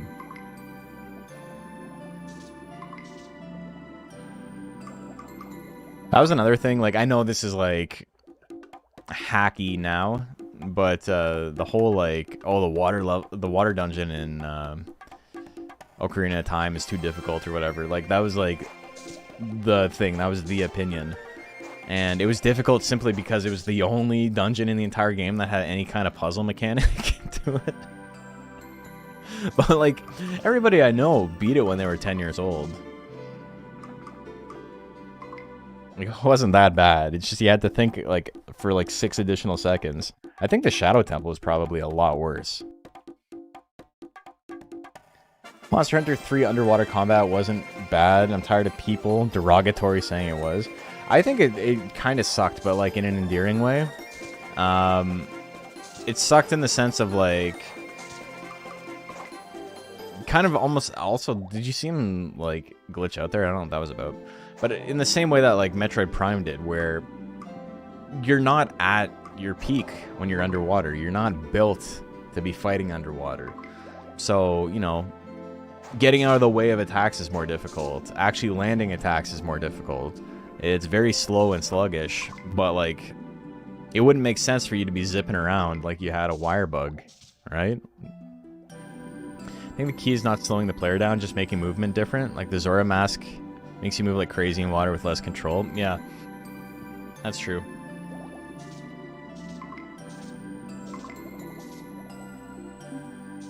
Ice levels are usually bad too. Too many games just slap ice physics down and go, this level is quirky because the ground movement is worse. Yeah, like, it's one of those things where, like, it was kind of nailed the first couple of games that, like, put ice physics in their games. Like, really nailed it. Like, was it Mega Man 3? And then, like, Bucky O'Hare and Mario 3, like, they all kind of nailed ice. And, like, yeah, it's frustrating. But then, after that, nobody really ever iterated on it. They just copied what games before them had done. Which is, like, fine. But you need to, like, change things with the times, right?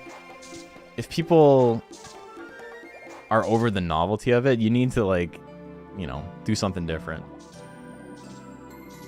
I think that's where a lot of, like, people's complaints about different mechanics in video games come from, is just simply like, this is a thing that has not been improved upon, and that's why it's bad. They can't always articulate that. They just say, you know, ice bad or water level bad, but it's because nobody's, like, put effort in to, like, make it better than the first iteration.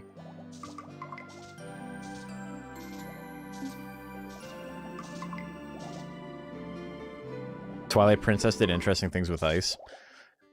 I don't remember a whole lot about Twilight Princess. I don't think I ever beat the game. I do remember the ice spot, though. Ice spot and, like, the Arbiter Grounds were fun, but I don't remember a whole lot else about the game. Okay, we'll enter Aurora Stone Cup just to get another attack. I don't know if it's going to be the one we keep. I think we're going to get the Jade Stone, but it'll at least give us something to start smoking fools with. Like Spyro's ice hockey minigames. Yeah, that was a fun minigame. Got the Master Sword and I put it down and never picked it up for some reason. It just didn't, like, it didn't hit me. Playing Twilight Princess when I was, like, 21 made me realize that I kind of just don't like Zelda games. Like, they're not for me. Because, you know, I played Majora's Mask quite a bit, and I played, I really liked Wind Waker. I think that's probably the only Zelda game I, like, really enjoyed. Obviously, I played Ocarina of Time. I played Master Quest. But it's just not my... It's not my jam. I think you would have liked it better on GameCube. Yeah, I played it on GameCube.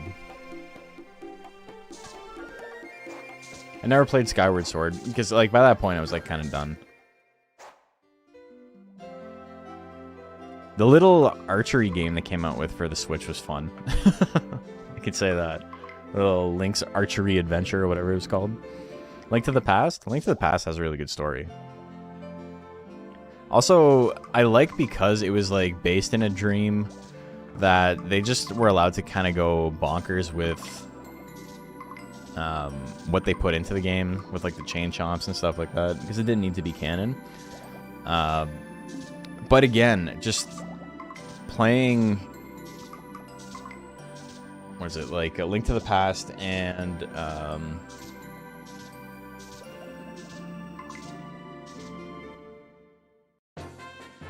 Sorry. Oh, man, I'm losing my mind. Was Link to the Past... That was the... I'm thinking of the other one. Man, this is how little I know about Zelda. Yeah, Link to the Past is the Super Nintendo one. I was thinking of the Link's Awakening.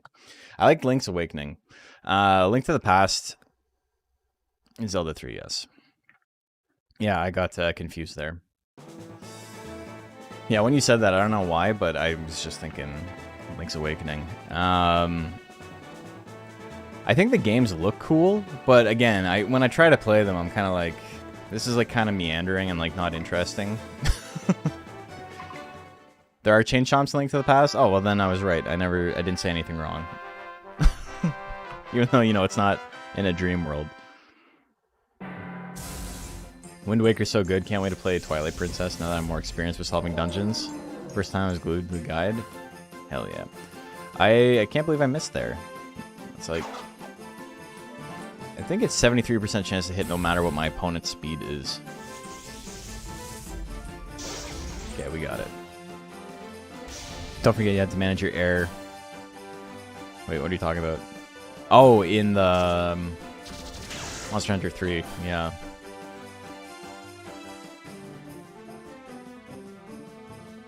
Yeah, managing your air was kind of funny. I really cannot dodge a single fucking attack. Does guard make my speed lower? Like, is that what's happening here?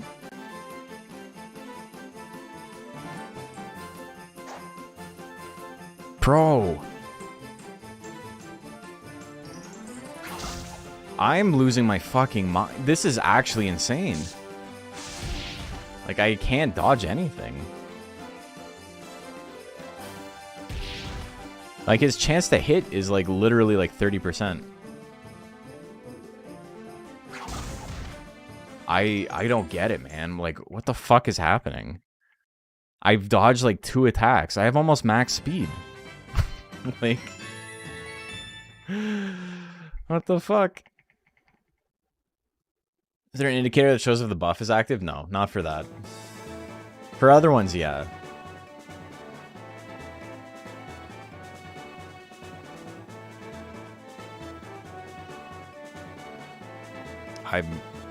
I'm baffled. We won it, but like, at what cost? Numbers do numbers lie in this one? So it doesn't even tell you exact numbers. It just has 4 bars beside the tech. And if it's 4 bars are filled, then I think it's above 80%. And then if 3 bars are filled, it's between like 80 and 60. And then if 2 bars are filled, it's between 60 and 40. Or is it 20, 40, 60, 80? It's something like that. Like each bar denotes... I think 25 is like the obvious.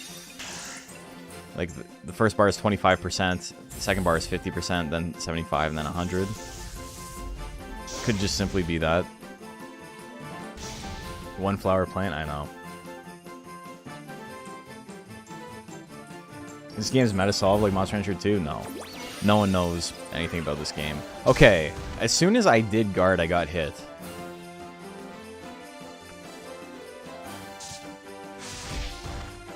We need to look into this, because this shit sucks.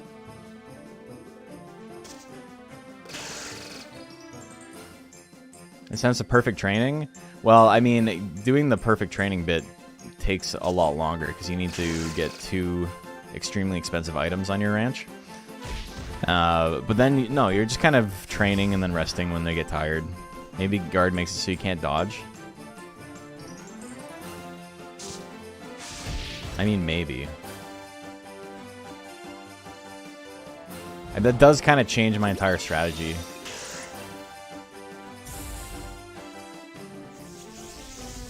It's like the opposite of despair. The next hit just does 0 damage. I gotta get the hackers to show me if that's true or not, because it's gonna completely change this build if I can't dodge. Going that hard into speed and then getting guard seems really funny. Maybe Lexi knows. Yeah, we gotta talk to her about it. The randomizer for A Link to the Past is the best randomizer for new people to get into because the movement in the game is so tight. Games can be so short. Yeah, I have a friend who does them. Wouldn't this be the second time a mechanic has screwed my build over? Yes. What's up with the font?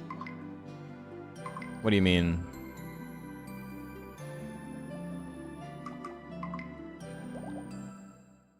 Do you mean like when it like disappears?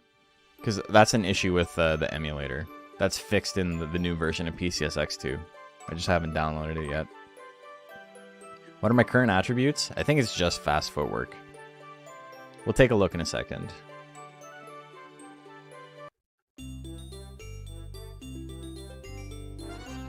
The battle font images? I don't know what the battle font images.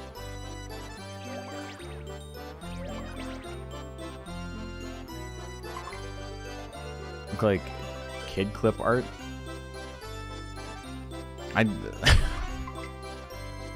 really know what you're asking me. I think the font looks like it's like childish. Like it's like a Comic Sans kinda. It's like it got a bit of a slant to it, but one? Oh, like that. Dreadwood, yeah.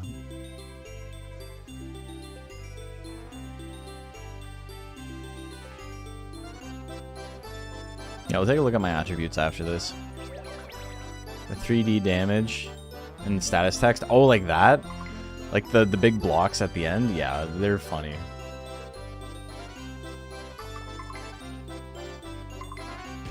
It's supposed to look like kind of like prehistoric. That's kind of the vibe they were going for, because this is like set hundreds of years in the past. And if you take a look at the original beta logo for Monster Rancher 3, it's like very obviously supposed to be like Flintstones vibes. Easiest way to describe it.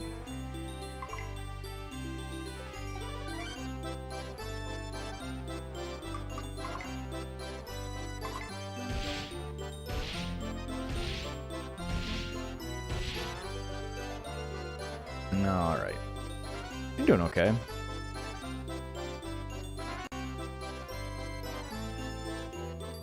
Fred and Wilma Flintstone were the first couple that would be shown in bed together on TV. I actually knew that. Do you know the first show that had a toilet on TV? Because I know that one as well. You can just Google it. Don't worry, I have no way to prove you didn't Google it. The news. Macho's got it.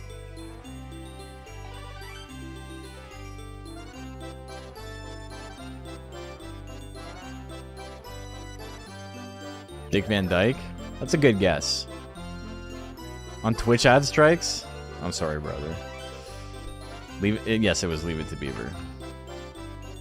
A show I've never seen. The only thing I know about it is that it showed a toilet.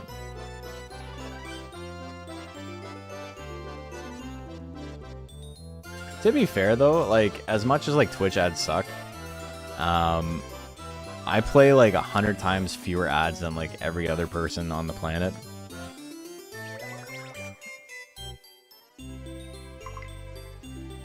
I think I average roughly like 7 seconds of ads per hour. Meaning that even across like many like streams per month, like 20 plus streams per month, I'm making like maybe like $7 on ads. And it's just to stop the pre-rolls from happening. All right, let's test this. He's got no chance to hit me, really.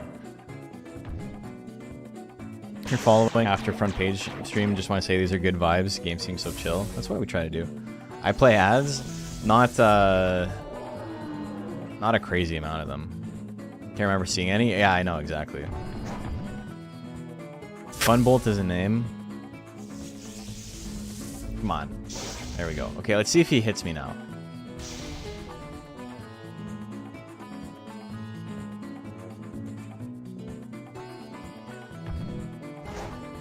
Okay. It doesn't prove anything. But at least I'm not guaranteed to be hit. You know? Twitch is just like, oh, streamer's mid-sentence. Perfect, send it. Yeah, I mean, the thing is, it will usually warn you. But I don't have an ad incentive program set up with Twitch. I think that's probably going to be a thing I do. So I can at least like schedule breaks and be like, okay, ads are coming up next minute. Let's take a break. Nothing will happen. And then I can run an ad. It's amazing how the metrics prove that pre-roll ads kill newer streamers. Yeah. It's weird though, because for me, the only times I've ever got like a pre-roll ad and like turn the stream off is when it's like 8 ads in a row. If it's like 30 seconds of ads and I was interested in the stream, I'll sit through it. I think most people don't care that much, but it's just when it becomes like a lot of ads, it's like, this isn't worth it, I don't care. But yeah, we got a couple of people watching from yesterday's stream. That was pretty fun. If you're watching on YouTube, yesterday we were on the front page of Twitch, which was pretty hype. So we had like 4,000 concurrent viewers for most of the stream. Probably about like 3,500 was the average, I think. So that was pretty sick, but also, you know, actually like chatting and all that was significantly lower because when we went to go raid somebody, we raided with like 120 people. Obviously not everybody who's on the front page of Twitch is gonna go to that stream. That's not how it works. But it's just like if they were like on the front page and they saw me, that counted as a view. So there was a lot of people seeing Monster Rancher for the first time, and a lot of people like obviously didn't even bother watching because, you know, makes sense, why would they? But it was cool to have pretty big numbers. Got a lot of new followers, which was sick. Not what you would expect for like 4 hours at 4,000 viewers. We got about 50 new followers, which is still pretty hype. Gunning for Icy Dead People. It's a funny name. I'm shit like the ass at close range. What's really funny is the monster is like really strong, like easy top 5 in the game. But its one downside is that close range, it's actual dog ass. So you have to build with that in mind, but it's the only thing stopping it from being like broken. Its far range stuff is like actually insane. It's like not fair. Not fair at all. 50 new people taking interest in dipping their toes in is a success. I agree. We're back. Had such good luck with the first Duck and Doll. Now I can't even get it. 1 diamond. Yeah, it's because it's easier to get the first one than it is to get the second and beyond. It's literally easier to roll for the first one. Your odds of getting diamonds are a lot higher. Yeah. It's funny, I get that comment a lot. It's like, man, I got the first one in like 6 months. Like, I couldn't believe my luck, and then I haven't got one since. And it's been 2 years, and it's like, yeah, that's how the game works. It doesn't tell you that's how it works, but, you know. It's pretty classic. Alright, Norris K. You're no Forrest B. That's all I'm saying. I'm still missing. I will never hit an attack. I forgot to teach you the new attack. SM freaking H. Come on, bro. Which makes that stream when you got 3 or 4 diamond marks almost back to back outrageous. Yeah. Is there Gaboo in Monster Rancher 3? There is not. Baku could eat Tiger in one bite and give him a little nom. Is this the monster equivalent? In 3 of the monsters, someone said was pissing instead of pushing dust? Yes. Yeah, so in Monster Rancher, this game is an exception, but in all the other games, the way the game works is that you can like crossbreed all of the monsters. So you can have like the big dog, but you can mix it with something else to like get different attributes on it. Or you can use a different monster and mix it with the big dog and gain attributes of the big dog onto the other monster. It's a lot of customization in it. It's really sick. This game doesn't do that. Instead has like regional variants. So like different areas have different versions. I can show you after this. Golem Baku is the Nuzlocke champ. I didn't win with him, but he did do pretty well when I got him. Tiger Force was not the play there.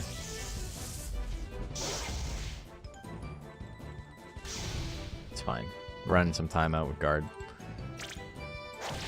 Can you do a robotic scorpion? It's true. In this one you can. Oh, come on, dude. I actually can't believe. Did I even win? There's no proof. I'm in the Hall of Fame, baby. Are you manually running this instead of AI battles? Yeah. So technically there is the ability to play player versus player. It's just that the game we were playing yesterday, which is the 2021 re-release of Monster Rancher 2, only has local multiplayer. So if you're playing on Switch, you can play like 2 controllers on the same Switch system, but Steam doesn't have that capability. I don't know why. It's not a great port. Like, it's fine, but it's not full features, right? The annual Nuzlocke is coming up. Yeah, we'll be probably doing a new one after all of these battles, all these tournaments end. Yeah, Dark Vader. Yeah. Sure, Chaos of the AI battles was pretty entertaining. It's fun because yeah, they don't make intelligent decisions. It's literally like, as long as they have X amount of guts to attack, here are the options that they can do. They can like walk backwards or walk forwards, or stand still, or press an attack button. And the more guts they have saved up, it goes from press attack button to 2 chances to press an attack button to 3 chances to press an attack button to 4 chances. And so like, that's basically what the AI is doing. It's just rolling dice constantly. And it's very funny because it almost never makes the right decision. You have your welterweight build? Hell yeah. Cool thing is in Monster Rancher 3, you can change their stat gains patterns as they evolve if you want to switch gears. Like, figured out how to do that not too long ago. Downside is you may not like another region variant looks. Yeah, exactly. Yeah, so in this game, like I was talking about, there's regional variants, and then you can kind of... Mutation is the wrong word, but if you feed them a food local to that environment enough, they will like actually like mutate into that regional variant.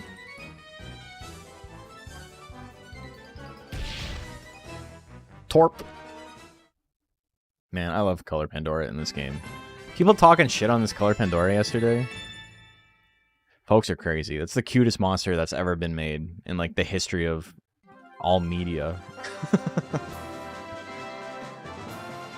Yeah, they can mutate. Yeah, so example, I'm in the goat region right now, and if I feed it enough of the clams that you get here, like at the beginning of the month when you feed your monster, if you feed them the clams, or whatever, shellfish, I think it's just called shellfish, by the next time it like reaches its next life cycle age, like, you know how the lights go dark and it's like, oh, it was making a lot of noise, and it like shows them up on a pedestal or whatever, and then it goes through the whole animation.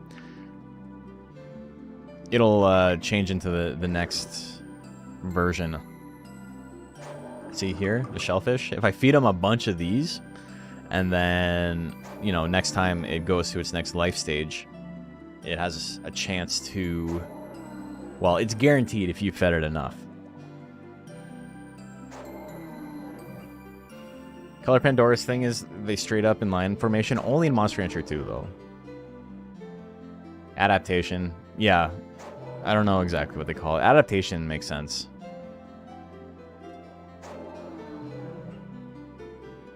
The question mark breeds where their Dr. Mario pills is one of my favorite mons in the series. Yeah, that one's sick.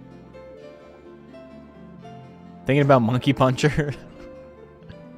Everything reminds me of her. Alright.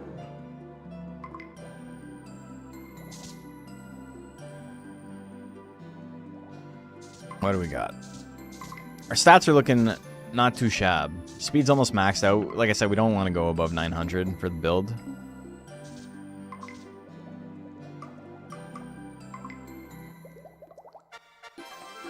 We'll probably go to like 8 set. Oh man, I'm gonna go over. I'm gonna need an 18.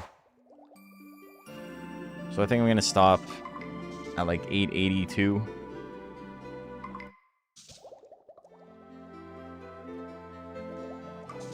When's the next tournament?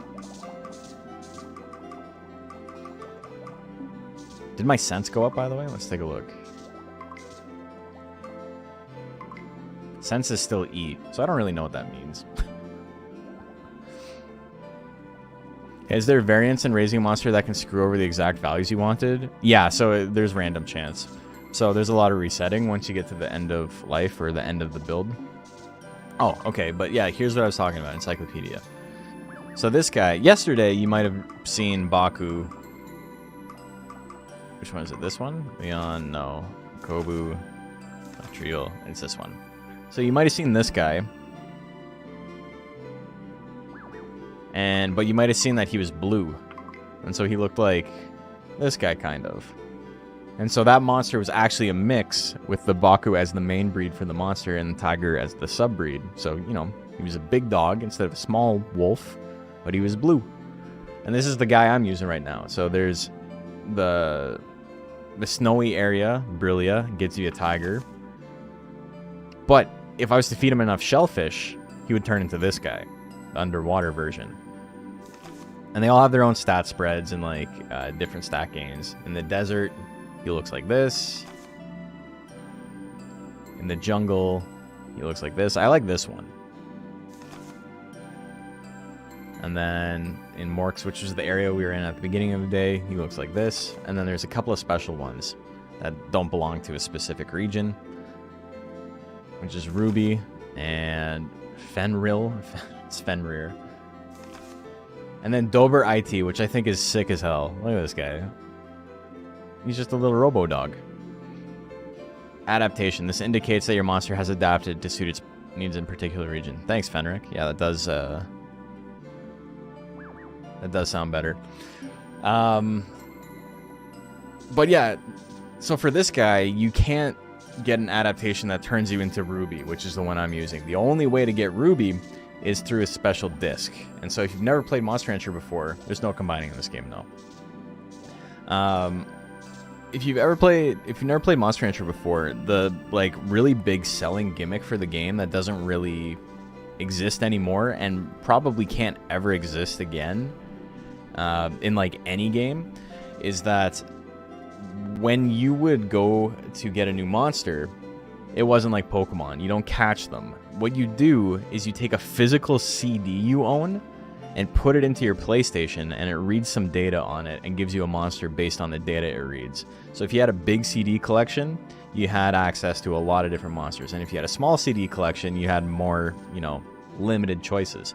But what this ended up doing was creating like actual physical real world scarcity for some monsters. Some monsters ended up being very, very rare because only like one specific printing of one specific CD had the right data on it to get certain monsters.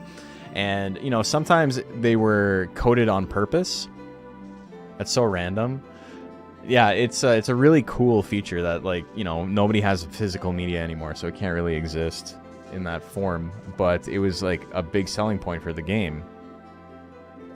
Beck's Mellow Gold, perfect example of how all of the first like guides for the game on like GameFAQs and Monster Rancher Metropolis and stuff listed Beck's Mellow Gold as the CD that got you Moo, which is like a big scary dragon guy. I just happen to have the battle card here.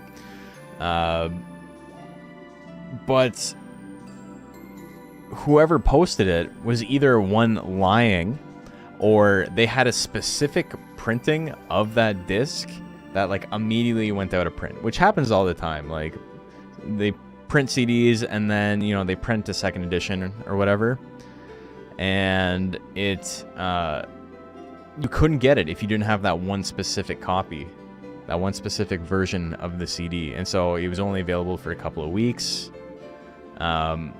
And because they don't know when they make the game what's going to happen to like the CDs that they've coded to have the special monsters. So a good example of that is the, what is it? What's the Mr. Domino game called? Everybody Loves Mr. Domino, or Make Way for Mr. Domino or whatever. Got you a special domino monster in Monster Rancher 2. If you were watching yesterday and you saw Monel, the like big wall guy, there was a domino version. No one can stop Mr. Domino. Make Way for Mr. Domino. Make Way for Mr. Domino is a good sequel. Are they working on that? But yeah, that game gave you a domino version of Monel, so that like it was hard coded specifically. Like this is like a CD that gives you something on purpose. Not all of them were like that. Like, obviously, they can't code every single CD.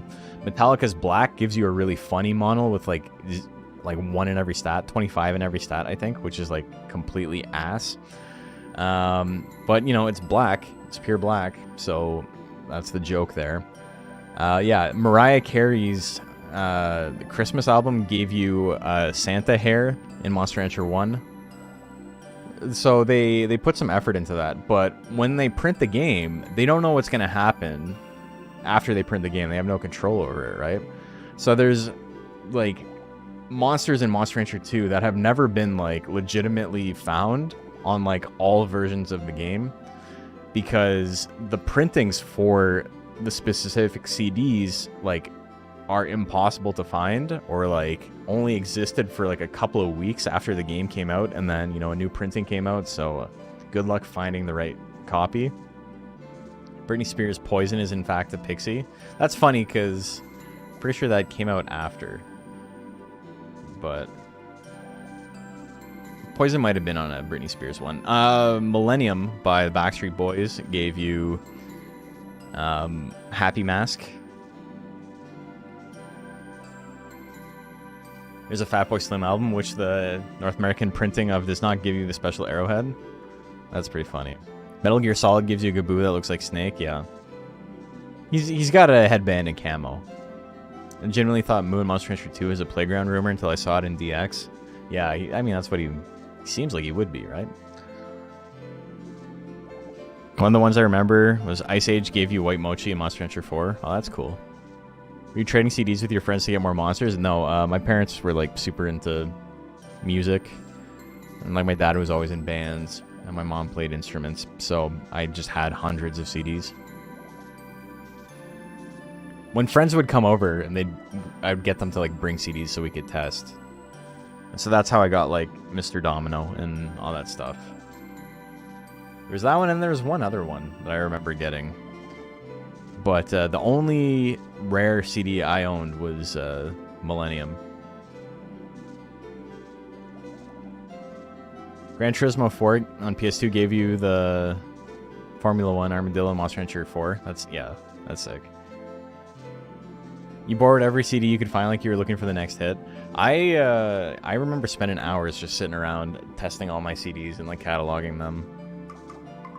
Fun way to spend an evening and completely destroy the little thing that holds the discs in place in the middle of your PlayStation 1. Or the gears on your door on your PlayStation 2.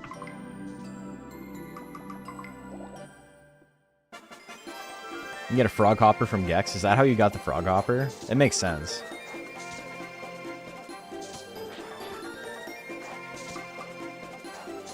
As expected.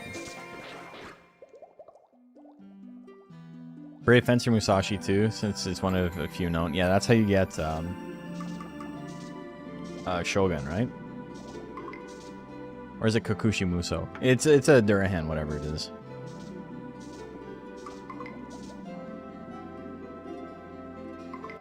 Testing on the CDs you own is like a major part of the fun of Monster Rancher. Yeah, it like the new Rancher Rundown like mentions that. It talks about it briefly about how if you experience that as a kid and like you really like that and you want the game to like be that way again, like it's never going to be that way again, right? It's lost to the sands of time, and you know, it's only ever going to exist in your memory at this point, which is like bittersweet, but it's also, it was a good experience to have, right? Like it wasn't for naught. Things change. It doesn't mean that it's that bad. And then additionally, like, things are never going to be as good as they were when you were a kid anyway, right? Still buy CDs. Gonna test all the ones I bought. But the spinner hub snapped? Yeah, I feel that. Don't think NFC was a good creation of it. I think it's pretty bad. I think specifically it's bad because the whole point of the CDs, what made them like interesting, was the scarcity of the CDs, right? And like you can argue about like, oh well, not having access to everything is bad and whatever. It's fine.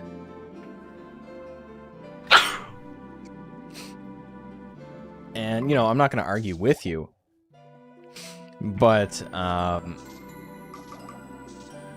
the keyword system in it, Monster Rancher Advance, is not as good.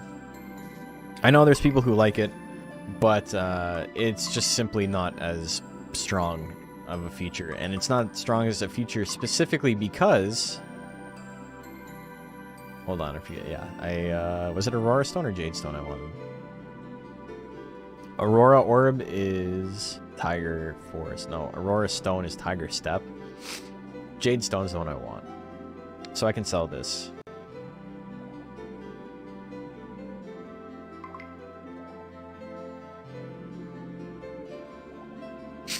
It's just being able to just test everything and like sit there for like 400 hours, like just typing AAAAA, AAAAB, AAAAC, like over and over again. Like that's not as interesting. Like that'll never be as engaging as putting CDs in. CD Gimmick was such a flash of brilliance for a time. Crazy combination of flavor and technology. 100%. And I think this is another thing that made it better, despite it being an actual limitation. The limitation made it better. The time it took to do it, like getting it down, like being able to like put the CD in and then be ready to like, you know, do it as optimally, like take CDs in and out as quickly as possible without like fucking up the game. There was like an actual skill to it to like save your time.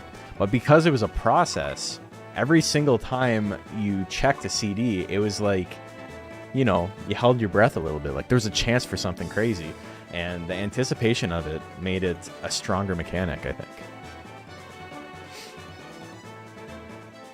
There will never be another game that gives me a tangible reason to pull all the shit out of my parents' cupboards against their will. It's true. That time we went to the local library and rented hundreds of DVDs and CDs. So I didn't have a PS2 growing up. I only ever had a PlayStation 1, and then I got a GameCube when I was in high school. So the Monster Rancher 2, it was just kind of like the be-all, end-all for me. And then Monster Rancher 3 and 4, I played because my cousin owned them. But, you know, I would see him like twice a year. So it wasn't as much of a thing that's like burned into my brain as sitting around testing CDs for Monster Rancher 2 was. I think UKMR and DX managed to get a weirdly good rep to how CD seeking works by using the new system with a database and giving a random button. I think the random button is the play. Trying to figure out where all the NFCs you own is weirder than finding CD collection. Yeah, especially because that's often all your credit cards. Give them all your credit card numbers, and if one of them's lucky, they'll send you a prize. One of the ways I always thought would be needed to set up a system that scans through the metadata of an image and creates a monster that way. So that's kind of neat. I do think if you want to have a similar system, you're going to have to go with something like that.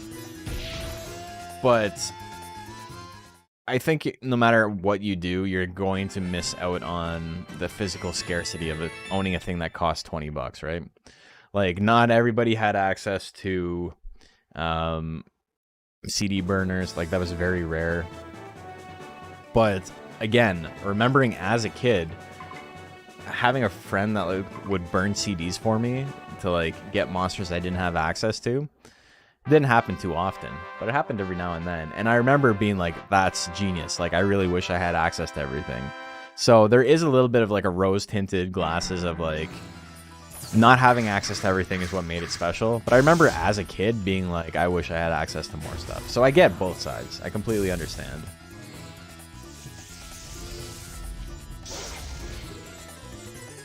Agreeing that I don't think it can be recreated. NFC sucked. Keywords are reliable, but obviously not exciting.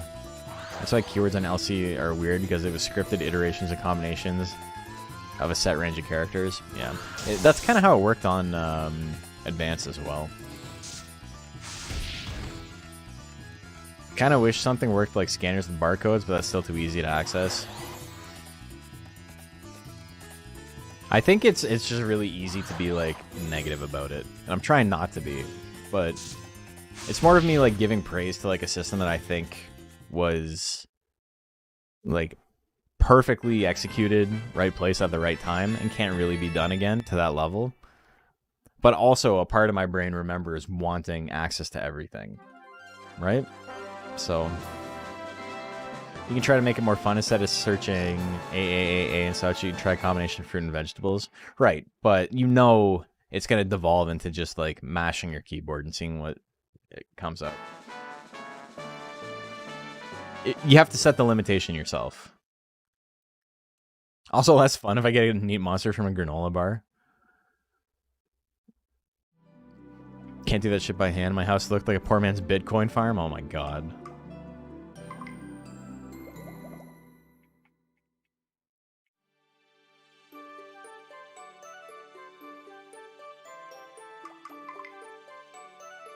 Okay, so I should have given it the Aurora Stone. I wasn't paying attention. I'm definitely not giving him this. Thunder Bash. I definitely don't need Thunder Bash. This is an intelligence tech. Okay, we got to be close to maxing out Tiger Force so we can start working on our other little techs. So they do more damage, more withering, more accurate. Really off topic, my friend is selling his video game collection. I'm getting Pokemon XD at a pretty decent price. That's sick. Dude, you know what's crazy?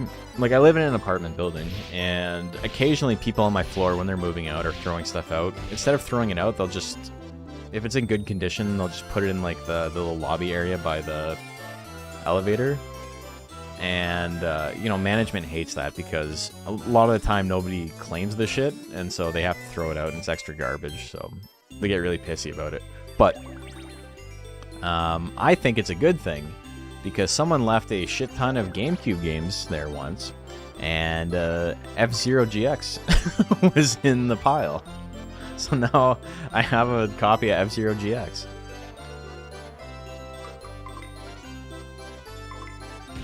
I've never played it. I probably will never play it, but, you know,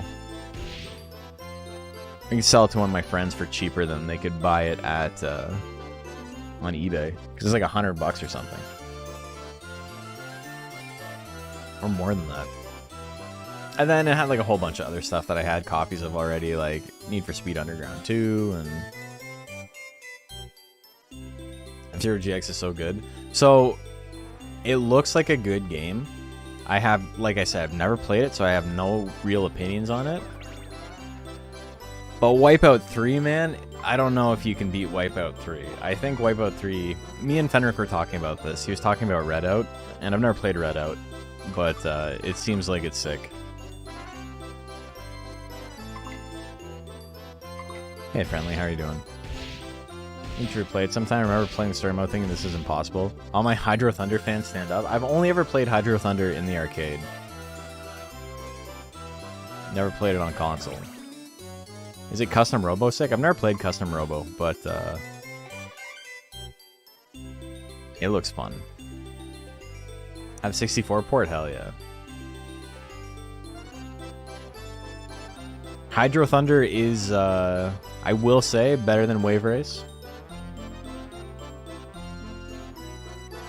Wipeout isn't too hard for me. Wipeout's not insane.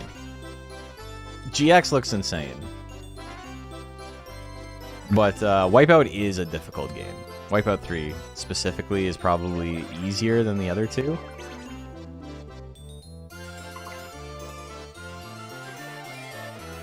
Ah, that's the first leech we got.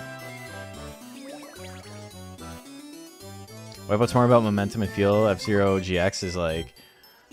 Yeah, that's kind of the vibe I get from watching it, is that... Wipeout still feels like a traditional racing game to an extent. Like, you know, you have braking.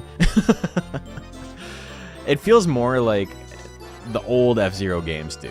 Whereas GX just kind of feels like a seizure simulator. You get to play Redout, get good enough to unlock the fastest stuff and beat it, then try it, go back to Wipeout. Wipeout 3, I think, is always just going to be there as, like, a functionally, like, near perfect game for the era it came out in. It has, like, a fantastic aesthetic. I think everything about it looks incredible. Oh, okay, we canceled. A Black Pearl. Sell that for a couple of dollar dues.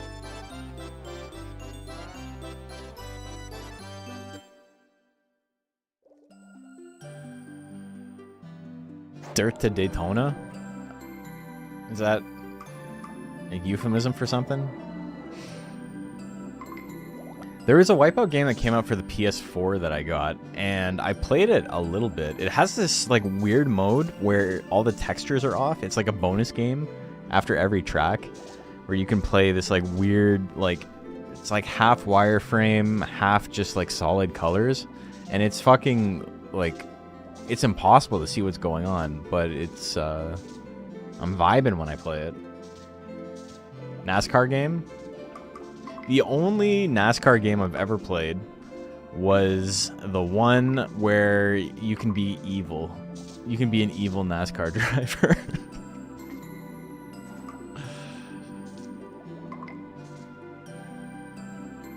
That's the best one. What's it called? Like, it's like Heroes... NASCAR Heroes or something? Maybe I should go back and play that. I rented it once.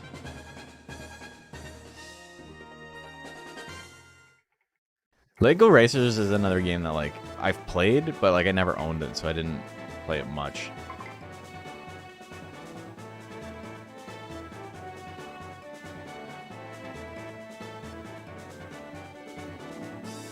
I really wanted a copy of Lego Racers as a kid.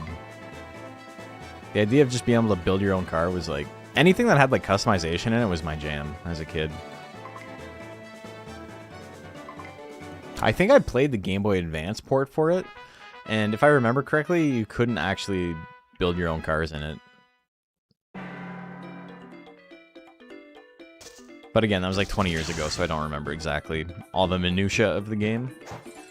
Pod Racer was great. Pod Racer is a game that was hyped up really, really big when I was a kid. It was in like two back-to-back issues of Nintendo Power, and I remember getting really hyped to play it. And then I played it for the first time as like when I was like 19, and I was like, this game kind of sucks. Oh my god, I keep missing. But, like, it was fun. I enjoyed it. But, like, there was, like, so much hype around it because, you know, it was Star Wars. I don't think I understood at the time, like, the idea that a game based on something popular could be bad. This is a Color Pandora variant I can get behind. It's my favorite.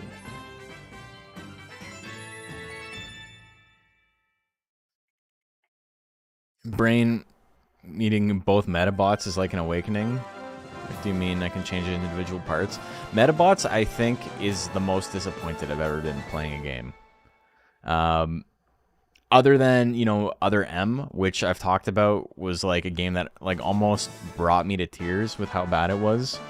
And, you know, the consequences, like everything involving it, like that's how like shitty it made me feel. But, you know, I'm not going to tell the story again because it's boring.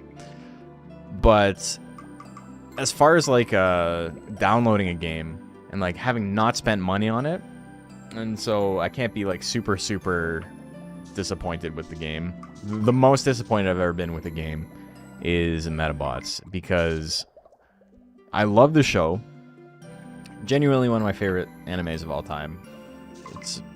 The concept is great. Being able to like change out parts is great. It's like genuinely funny. Like all the Mr. Referee stuff is like actually written well. Genuinely interesting. Like they give him good lines, good voice acting. Loved it as a kid. Got the Game Boy games on emulator, and I think I played for like an hour and a half, just like trying to muscle through, and it sucked. And you know, I didn't give it a fair shake. I didn't try to play the game the whole way through, but they were so slow to start with. I hated it.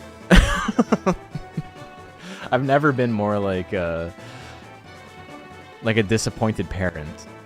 Like, I know your potential, and this is what you gave me.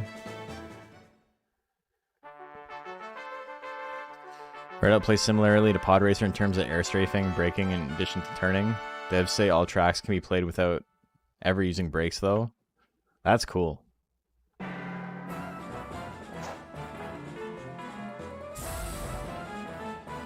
Love the Metabots Game Boy Advance game. I was also target demographic age-wise at the time. Yeah, again, if I had played it when I was 10, maybe my opinion would have been different. But I downloaded it when I was in college, and I was like, I don't like this at all. And I really, like, just straight up cannot hit. Love the simplicity of Color Pandora's name being Tim. That's one of the rival Mons.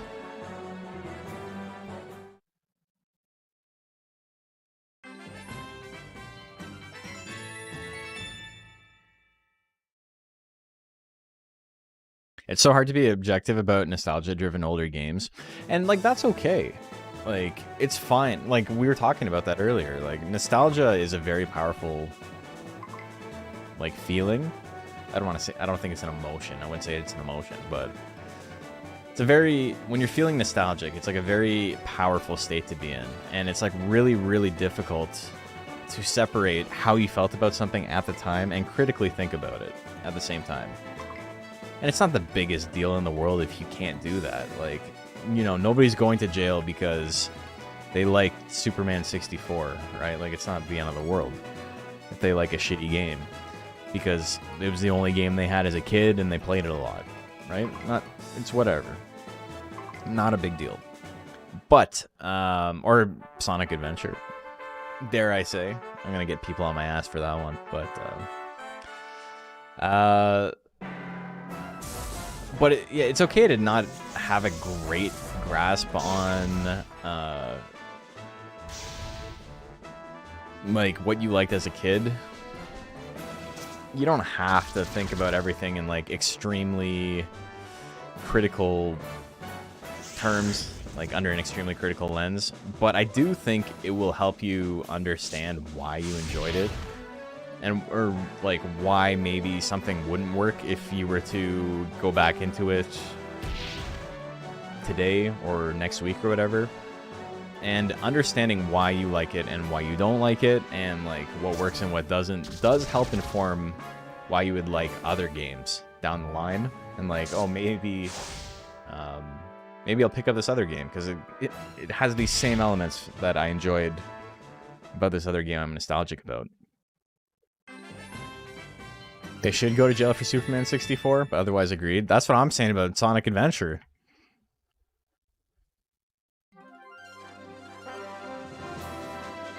Can replay hate how replaying Zoids Genesis GBA made me realize how bad the game's translation was.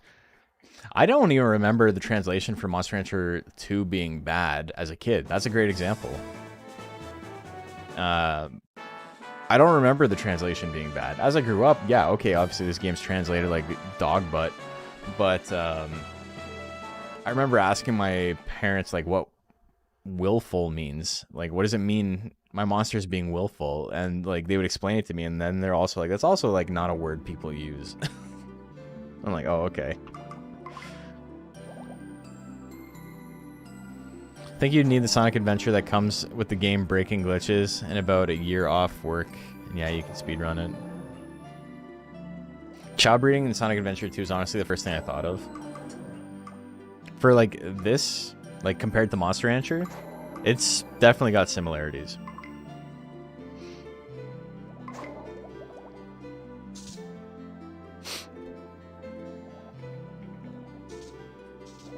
Chow Garden's so good. The Chow Garden on the Sonic Advanced games are, like, really sick, too. They're cute. You just make a little guy. Modding community for it is nuts.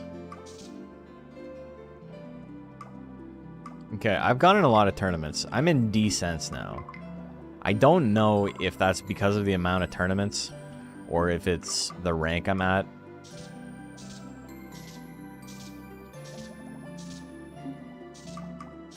But we're doing okay. We're in rank B. We're gonna move up. Okay. Oh yeah, I haven't actually looked at my monster's traits. We're not trying too hard to make this guy competitive. He only has fast footwork. That's so funny. I need thunder secrets. I need thunder lore. I think what I'm probably gonna end up doing is combining this guy with something else, and you know, using a second generation to get all of the traits, or max out all my levels and stuff on my attacks. So, you know, I don't have to have this guy done now, but that also gives me more chance to get additional traits as we go. Gordlets?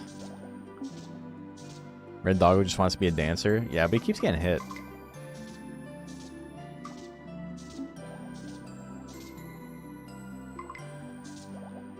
Okay, I don't want to do Blowfish because that'll put me over. Although, you know, if we're not using this guy for that, it might be okay to leave it as is.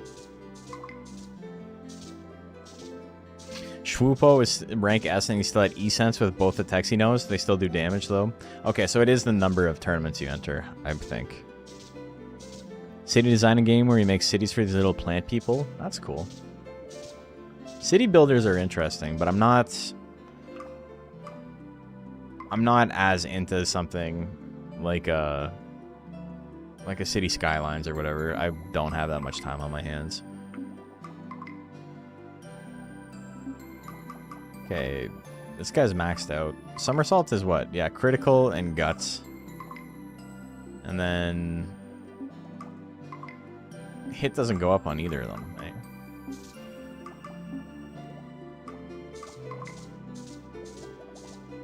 Both techs are level 10 too, for full clarity. Okay, so this is what I'm aiming for. I need to get this stone.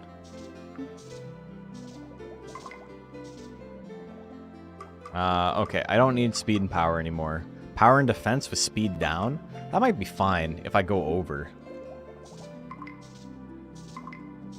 That'll help me keep it in check, I think.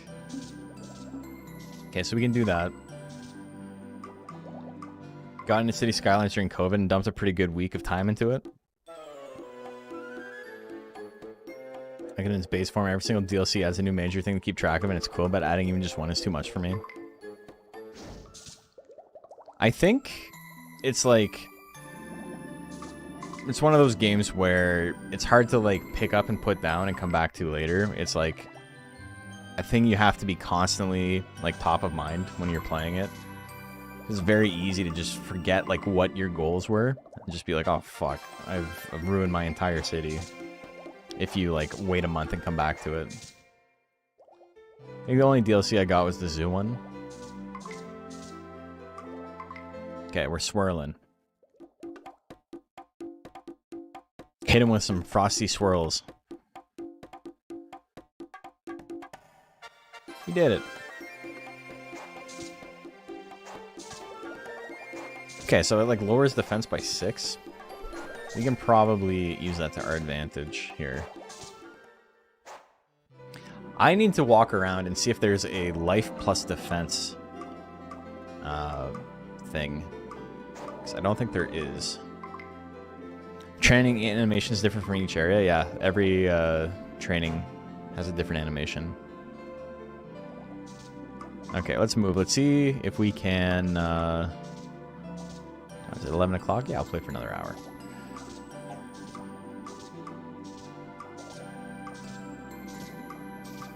We need life. We need defense. I don't think there is a life in defense, which is bizarre. I feel like they should have one.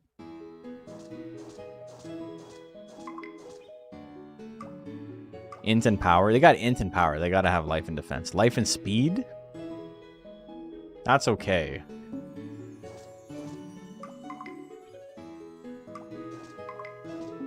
We don't want to go to the shrine. Kalaragi.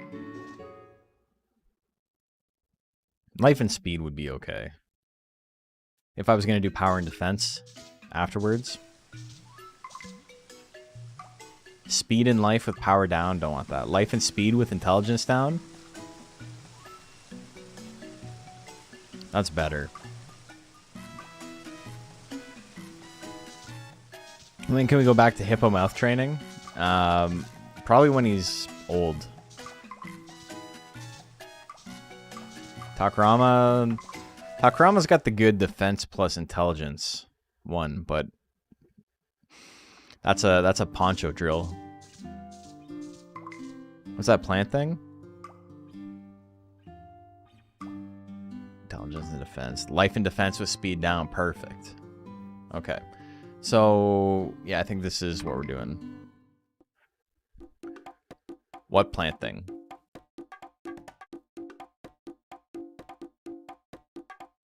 Oh, he died. Rip. Okay, I'm gonna go get some water. I will be right back. I'm gonna run a quick ad while I'm gone. You guys aren't gonna miss anything. So I'll see you guys in a second. BRB.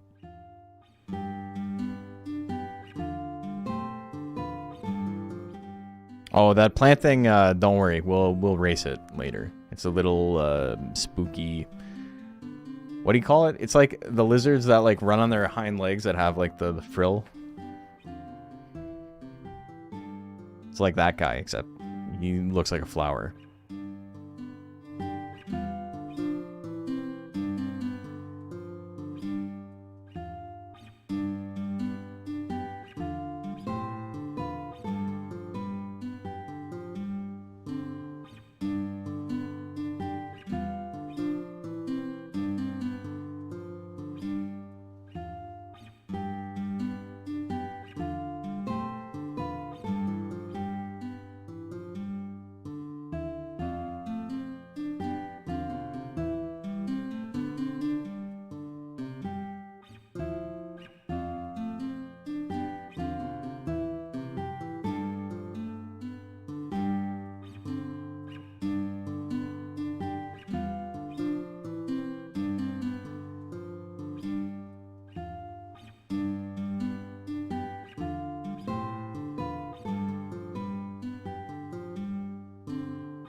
Hey, welcome back, everyone. Well, Canelo looks very tired. That's okay. We're gonna rest him.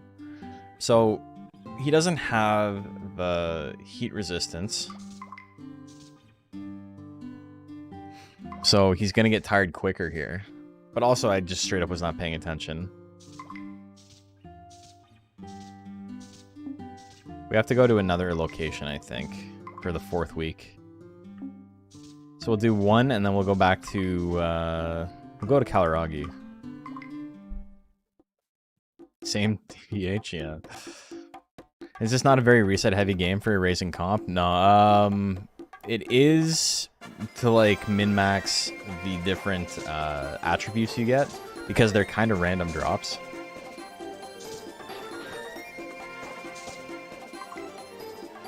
But other than that, as far as stats go, no. It's just if your monster's gonna fail, they failed that week.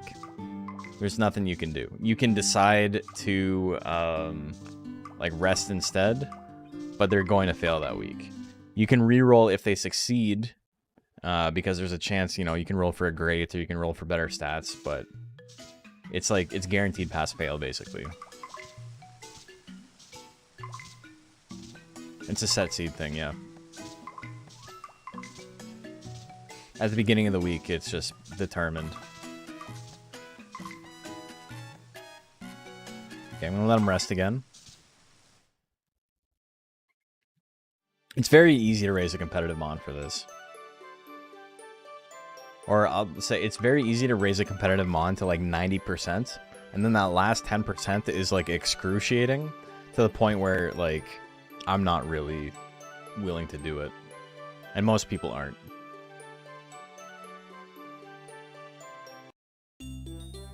Watching you play has made me want to play. It's like casually as much as like I can kind of turn my brain off and play Monster Rancher. I think it's the best game in the series for that.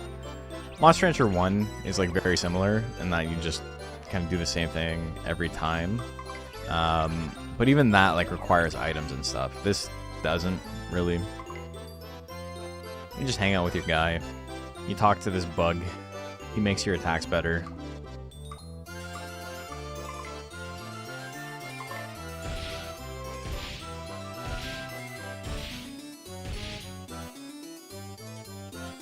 Okay, so now my stats for those are going up more because my sense is better, which is the thing you get from using the attack more often. Haven't played it since elementary school. I think it's a genuinely really good game. And as a kid, I thought Monster Rancher 2 was like 100 times better. And while it's still my favorite, this is a good game. I do appreciate it.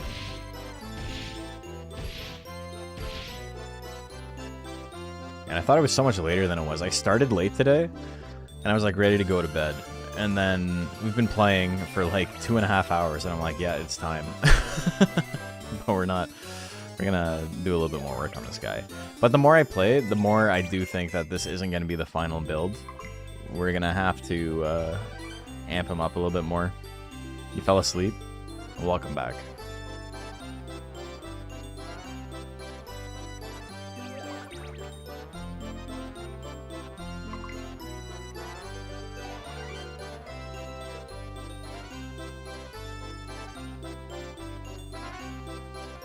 Okay, third Noisy Hall. Also, Legend Cup is like obviously very, very good for everything Monster Rancher related, but for Monster Rancher 3, it's got... Monster Rancher 3, I would say, has a lot more like random things you kind of have to have knowledge of, whereas Monster Rancher 2 is like, you know, stat gains, no rest method, how, what do you call it? How tech chains work, and like, that's about it, really. Like, not including like unlocking stuff.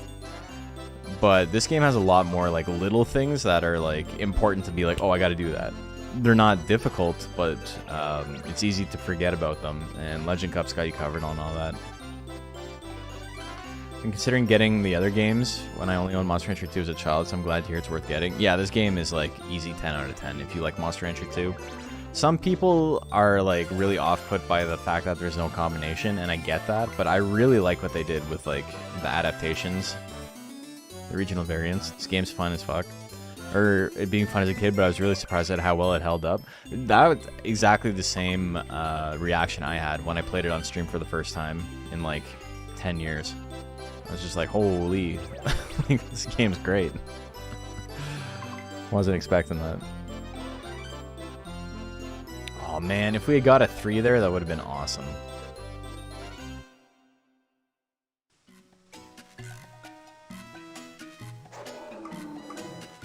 Okay, a bone-in meat.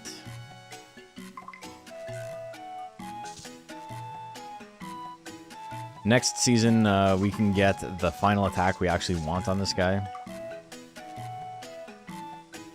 Tiger Charge is level 2 now. God, these are kind of a pain to level up, eh?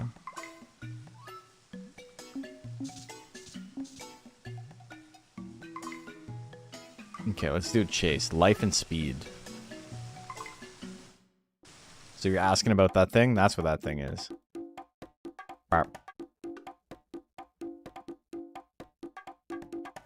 Yeah, we beat him. No hippo pushing.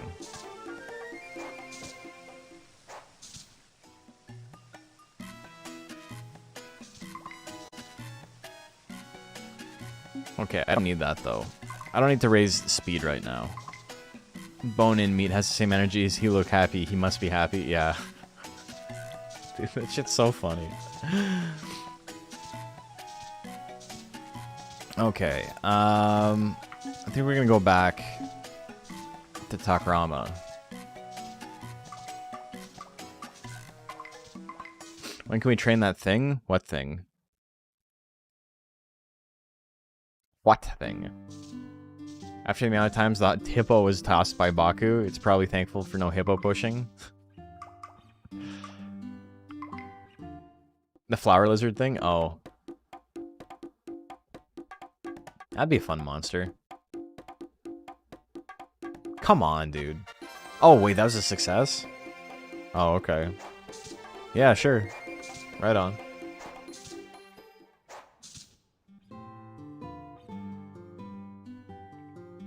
Okay, his defense gains are not good, which just makes sense for Tiger. But it's gonna be a long road to get my life up. I'm guessing. We were aiming for about 350 defense, so you know we're doing okay. Success looks the same as failure. Failure is face down. That's the difference. Okay, let's go up to rank S. Do some more tournaments. Sassafras.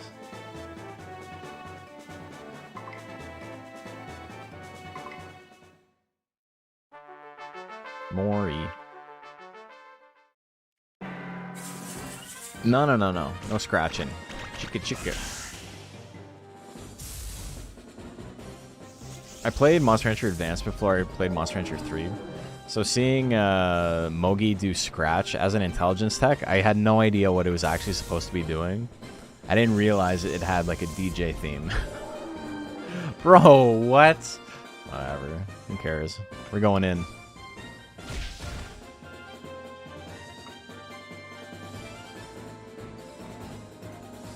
Head banging.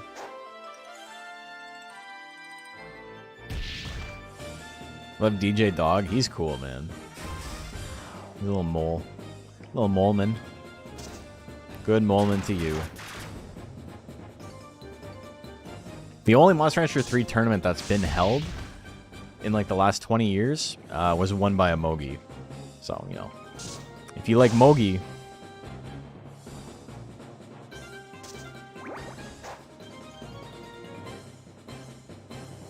Yeah, he's great. I love Mogi. Little drill on his head is cute. Monster Hunter 3 introduced a couple of really good monsters, I think.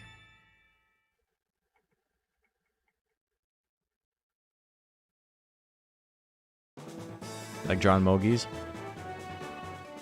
He's one of the better looking monsters in 4 too, I think.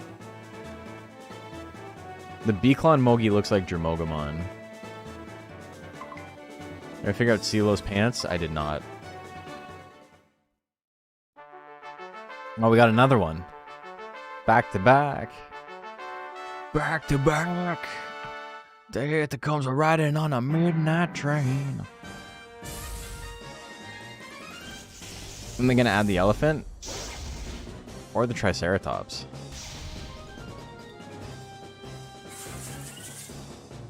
Chicka. Pew. The giraffe? I'm a giraffe believer. I still think he's in the game somewhere. Punch In is also like a good name. Mogi has like really good localization. It's like not a... When you like punch in when you're doing audio, it's you're listening to the song and then you press a button and then you start recording like live, like along to the song. That's what a punch in is.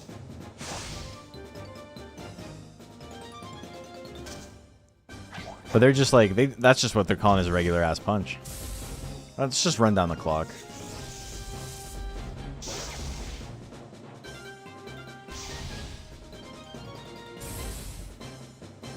I simply have enough guts to stall forever. Really wish Momo was in more stuff. Momo might be my favorite Mon in the whole series. He's so cool, man. He's definitely one of my favorites in this game. In this game, it's probably number 2 for me after Poncho.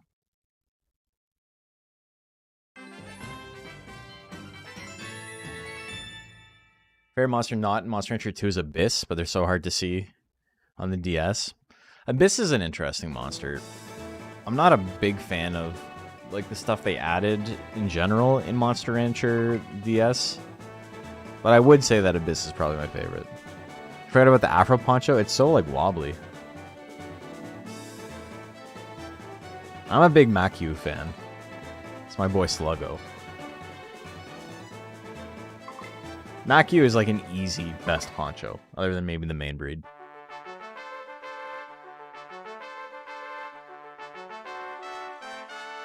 Cyroller's so cute. Yeah, Cyroller's sick too.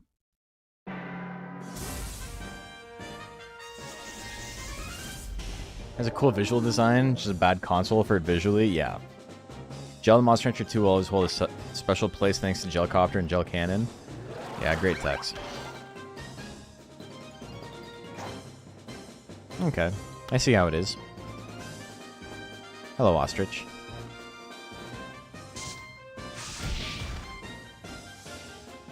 We gotta kill this guy, though. I'm sorry. I love Monster Rancher 2 Gel. I love Monster Rancher 3 Gel, though. Monster Rancher 3 Gel has my favorite attack in the entire game, which is Gel Missile. And basically what it happens is the Gel like builds a missile out of nothing, and it's like a nuke, and he's holding it in one hand, and then another Gel spawns out of nowhere, so there's 2 of them, and they just ram the missile into you and explode. Kill this guy with hammers. Got some Northern Lion fans in here. I'm a Northern Lion fan. You know what's crazy? He is a year older than me. We do not look like we're the same age.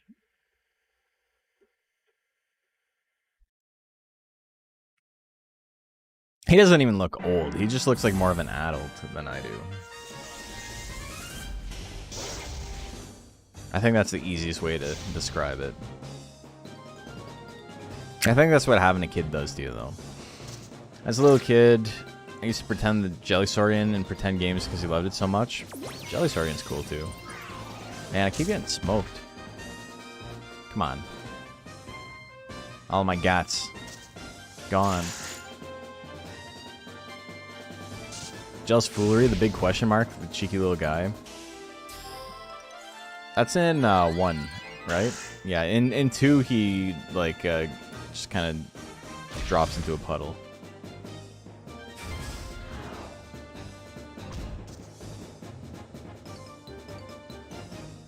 Sorry you're quiet. You don't have to say anything. It's all good.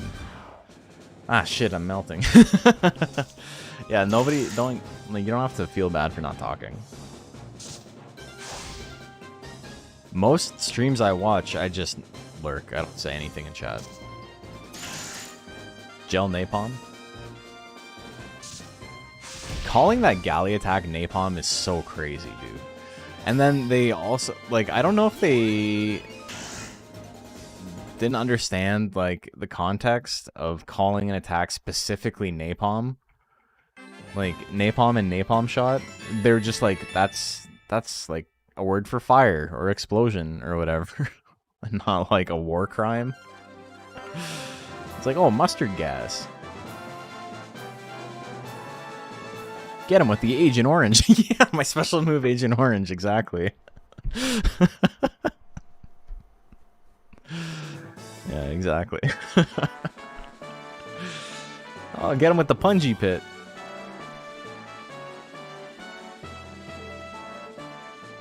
Alright.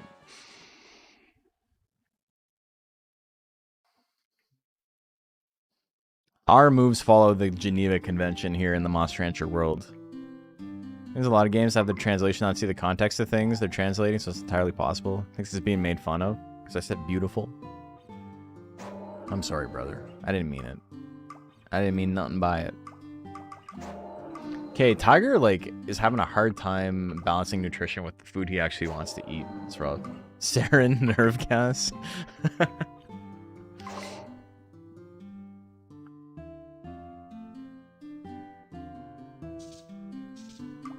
Okay. It'd be cool if I checked right now and Sense was up to C, but it's not. It's still D.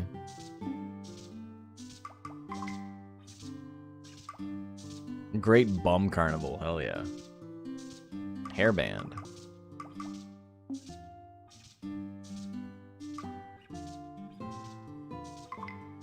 If I'm not going to be entering this guy, it's okay to do all these tournaments.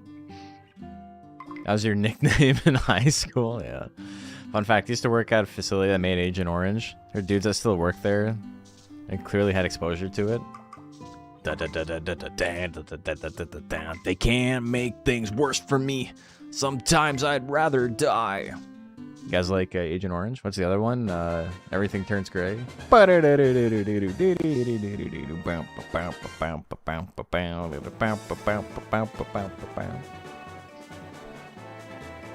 No matter what you think or do or say, but everything turns gray.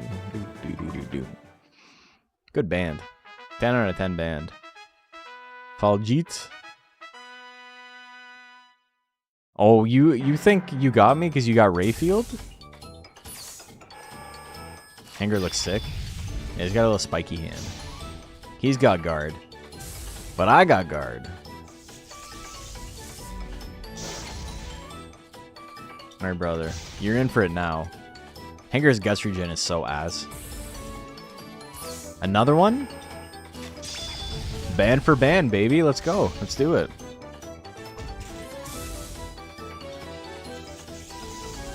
You used to have a huge shed that was built over a pit on the ground that they would dump their chemical waste into? Oh no. We're here defending and we'll probably see Gel return in a new Monster Rancher where he just throws anthrax powder at enemies. Giga Buried. Oh no, he hit me. What? The fuck? So having all my speed... Like, what's the point of me having all of my speed?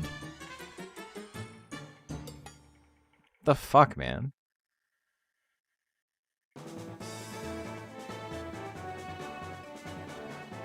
Just walk up, hit me twice. I'm genuinely confused because it does not look like I am dodging what you would expect, right? And not even like in a Monster Rancher sense, but in like a I have 600 more speed than you. I certainly can't dodge anything. I don't get it. Also, the theme for this arena is great. I use this in my videos all the time. Why can't I? Dude, I literally can't dodge. Are tanks even a thing? Yeah. Defense is pretty strong.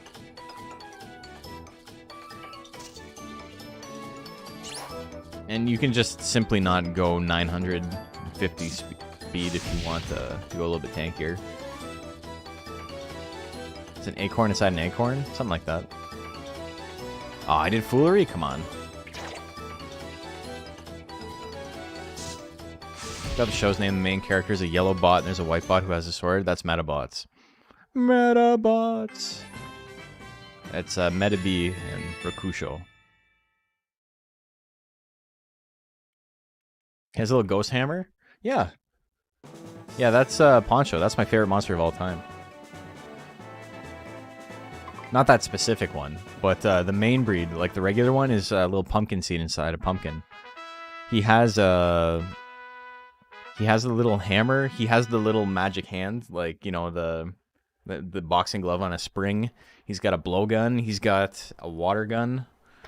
He just has like a whole bunch of like tools in his little house. And when he gets hit with like a big attack, all the shit goes flying and he like runs around and grabs it and puts it away. It's great.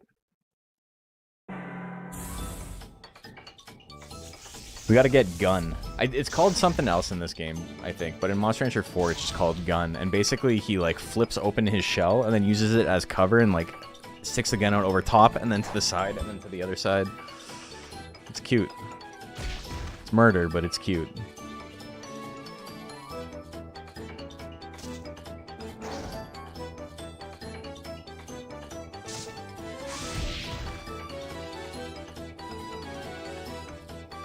I'm trying to think of why I took so much damage against that Hanger. I wonder if Tiger is weak against cutting attacks.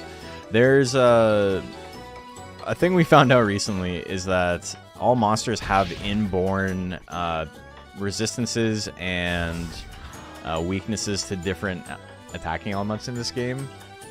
There's like attributes you can get that boost like electric and fire and water and things like that, and ice, magic. And so we thought that's like the only thing that it applied to, but it turns out every monster has different defense, like boosts and penalties. And they're not too crazy for the most part, but I'm just really confused as to how I took so much damage there. You're also weak to being cut? Me too.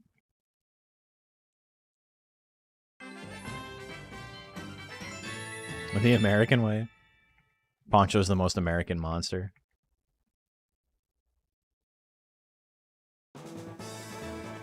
Alright, we're doing okay though. This is rank A, and my stats kind of suck. I'm gonna use my super special attack, Gun. Yeah. For his neutral special, he uses Gun.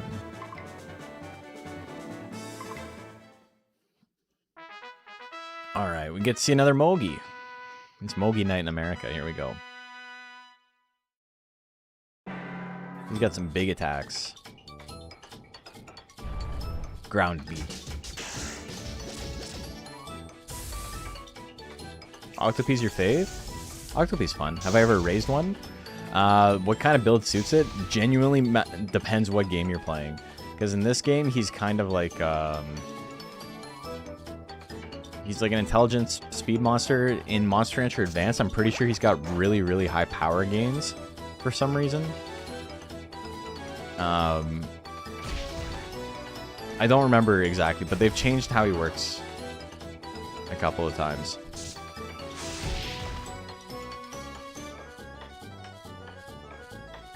You just want to advance and used a lot of power attacks? Yeah, that checks out. And this, his intelligence attacks are like almost entirely just like withering and stuff, and then you get like sniper, which is very accurate. Doesn't do a ton of damage though. Octopi's got a couple of cool variants in this game.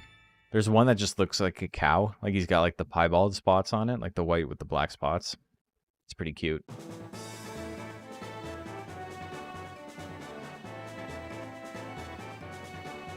Octopi's guts rate in this game is pretty nuts. It's the highest in the game. It's like the equivalent of like a 7 guts rate in Monster Rancher 2.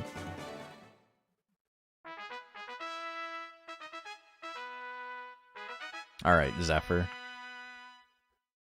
What if I simply survive the first attack you hit me with? That's all I need. Capoeira looks good. Building power on Octopi is kind of a pain in the ass, though. And because there's no drugs in this game, like, you have to, like, sit there and, like, grind out the actual attacks. Yeah, he's dizzy, so we're good. We got him. Ladies and gentlemen. Pop. Alright. He's got a lot of guts saved up. Let's relax a little bit. Also, a thing to, if you're looking at attacks, Moncho, status effects in this game are very, very powerful. So, it's sometimes worth taking attack that, like, maybe the numbers don't look good, just because, you know, it has a good status effect attached to it. Specifically, stun is, like, the best. It does everything every other Status effect does plus more. So sometimes texts that kind of look like they're not worth the numbers are pretty solid because of, you know, what they can inflict on the opponent. He's got a move that's minus 24 hit for only 38 force. Let's take a look at that real quick. Octopi. Octoball minus 30, and oh my god. Okay, it costs 24 guts though. That's pretty funny.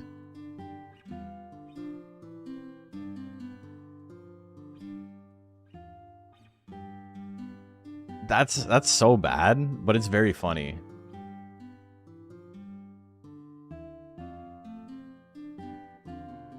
Frappe is, I believe, the only ice attack in the entire game. Lots of different monsters can get ice secrets, but I'm very close to certain that Frappe is the only actual attack that uses ice.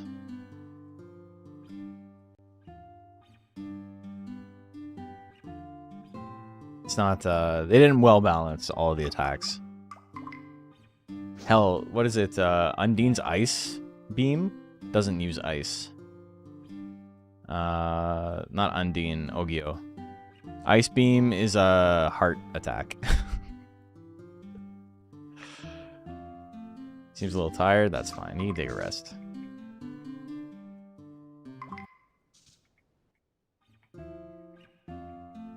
He's full of energy. Okay, what are we at on our stats here? Speed's around where I want it to be. I can always lower it.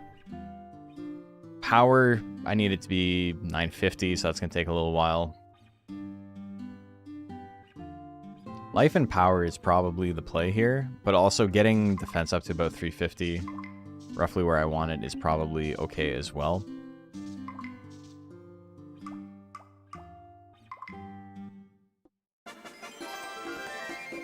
Yay, great. I'll take a 19 and a 10. That's awesome. As expected.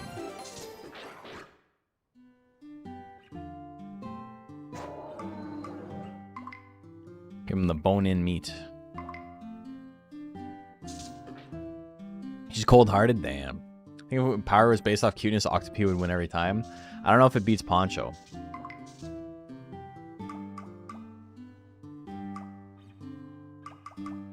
I don't know if it beats Momo, but it's close.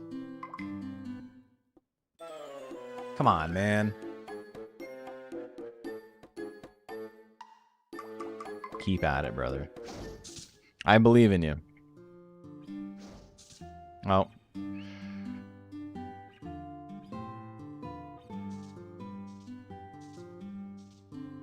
He's moving on to the next life stage.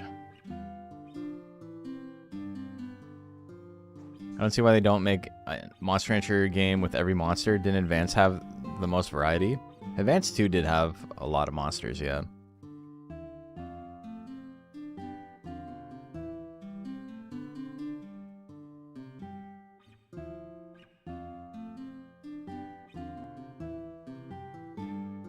Oh, look how big he is. All grown up now. It's impressive. Characteristics seem to have changed. It's in its prime. It's prime time, baby. He's normal. He's not cool anymore. Sore loser. Resists heat. Confident. Some of these don't do anything, but I don't know what they do.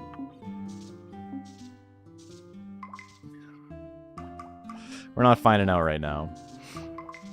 There's like over 100 traits you can get, and there's like, I think it's like 30% of them don't do anything at all. They're just simply there. Hey, it's his birthday.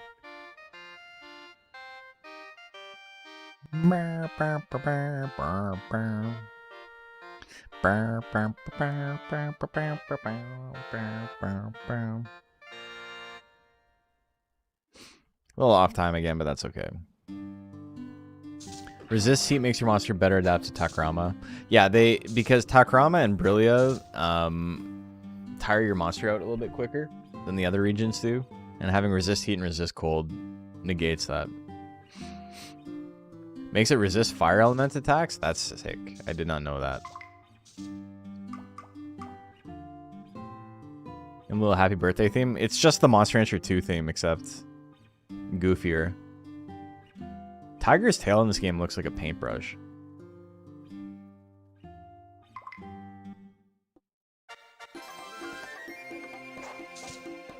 I think we can get... Oh my god, those gains are... They're not good.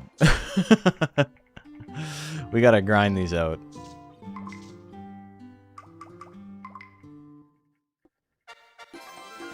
You recognize it? Yeah. Is Ducklon in this game? He's not. There's no combination in this game. Alright. I forget where they are, kind of. Wait. Fuck, I missed it again. I missed it again. That sucks, dude.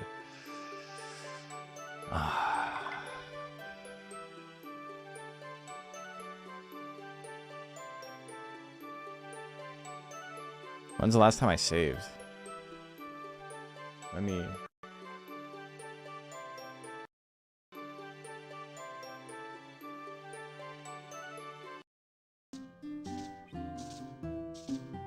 Before the tournament, September week 4.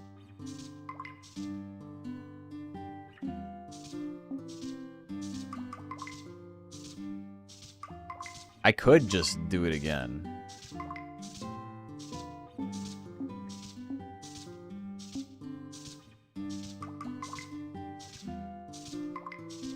That's fine. We'll just do it again. We can do the sped up. Yeah, the regional variants.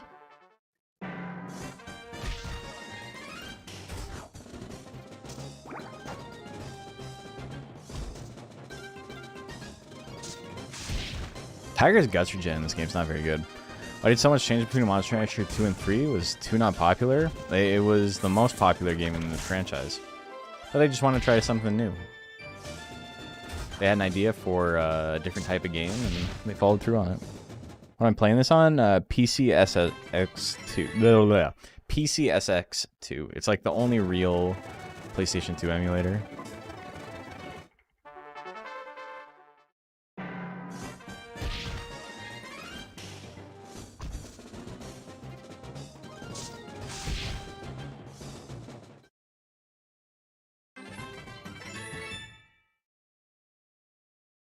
We're just quickly gonna plow through these. Hey, there's Peacock. There's my boy. That's Poncho. Look how cute he is. Even in fast motion. See, he picks up all his stuff and he puts his house back together.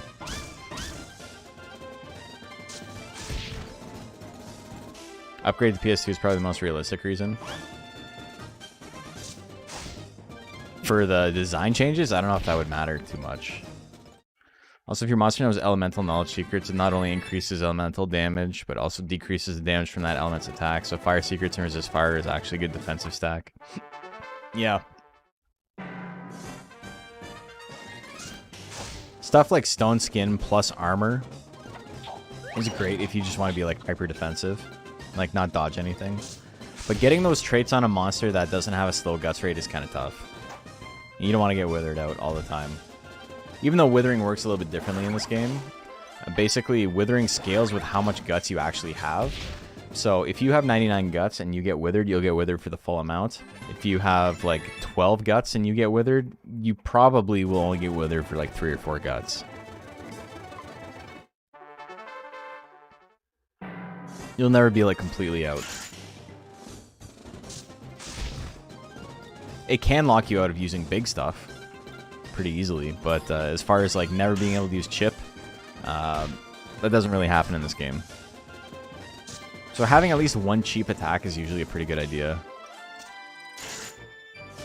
especially if you have a slow guts rate.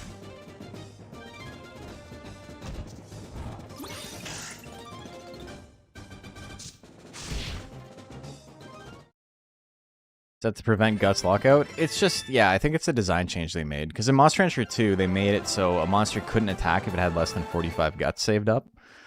This was an idea that they had to try and combat how the AI in Monster Rancher 1 worked, where it would just constantly attack no matter how much guts it had. So basically, if you had something that cost like 50 guts in Monster Rancher 1, if they didn't use it immediately, they would literally never get a chance to use it, because they would sit in a slot with an attack that only cost 10 guts and just sit there and wait. As soon as they hit 10, they would swing. And then they'd have 0 and they'd sit there and they'd wait until they had 10 and they would swing. And that's like basically how Monster Rancher 1 battles go. It's very funny. But it's not like great. Like there's not a lot of strategy in that. So in Monster Rancher 2, they changed it so a monster has to have 45 guts minimum before the game tells it to attack. The only exception being if its opponent does foolery. But that was removed in DX because it meant that monsters with slow guts regeneration rates got locked out really, really hard by withering. If you hit a dragon with, like, a withering tech by plant or whatever, they had to sit there and wait till they had 45 guts again before they could attack, and often, you know, it means they can't do anything. It also meant in the original, like, PlayStation version of the game, anger was way better than power 99% of the time, because you wanted, if you got hit, if you got withered out, you wanted the ability to get back into the game more than like, oh, like maybe I have a shot to do double damage. Like that shit didn't really matter if you got withered with a big attack, right? So in Monster Rancher 2 competitive play, everybody would get anger no matter what build they were doing. If they're doing a speed build and they didn't want to get hit, they would still pick anger, because being able to get back to 50 guts quickly and attack was way better of a prospect than, you know, not having that. And then in DX that changed, and so it made builds a little bit more variable, I guess is the right word. It still ends up being tanks get anger and speed monsters get power, but at least someone's getting power now. Alright, the double dodge? The double dog dodge?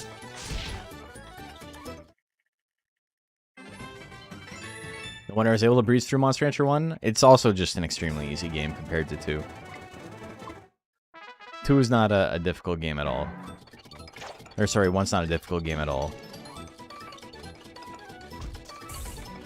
How's Puppy doing? He's doing okay. We had to do a little bit of a reset, so we're blowing through the game.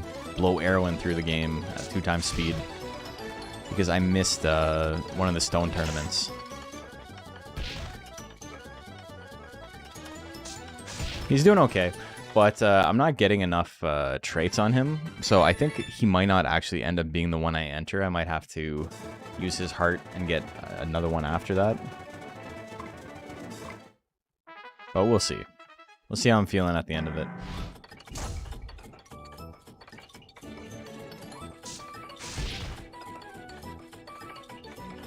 Spika. Are there like? Yes.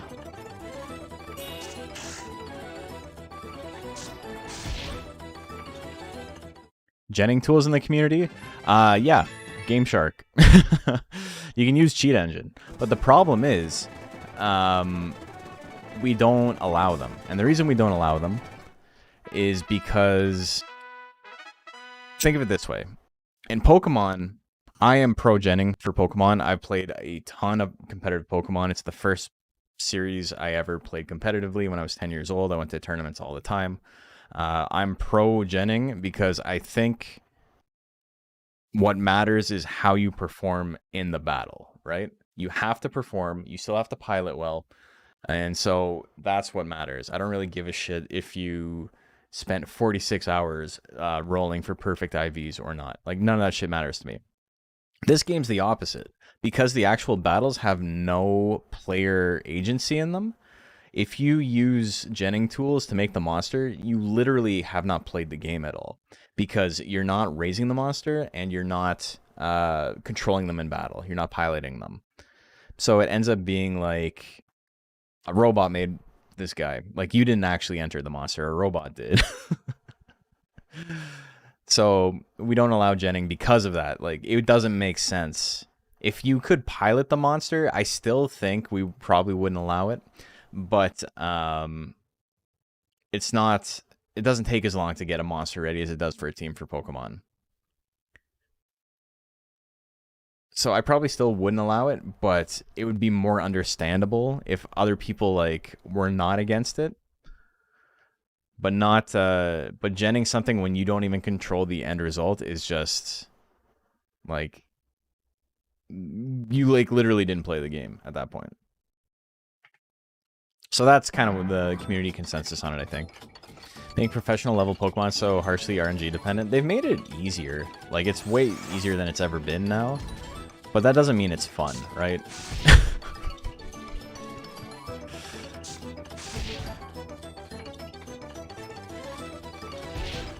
That's also why rental teams exist. Not everyone has time to make a whole team, yeah. Yeah, people ever gen to lab things? 100%. Absolutely. It's not common, but I do it. And a couple other people who've been playing for like years at this point do. Lots of new players I don't think bother, but yeah, there's nothing wrong with that. If you have like 3 or 4 ideas for a build and you don't know what you want to make, just genning them and like having them like fight each other to see which one is better is like, I think totally fine, because you still have to make the monster in the end, but I also don't think you should have to make 4 monsters, right? Freaky like making your own teams. I mean, if you enjoy it, you enjoy it, right? But I think if you enjoy competitive Pokemon, it makes sense to like gen stuff if you don't enjoy that other aspect of it, right? Like, why should you not get to, you know, play the game you enjoy playing? I don't know. I think it's fine.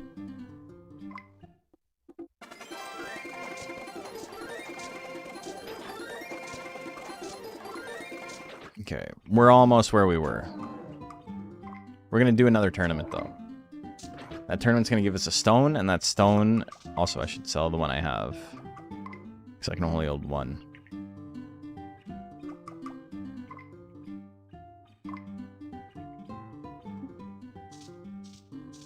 Did it say he was tired?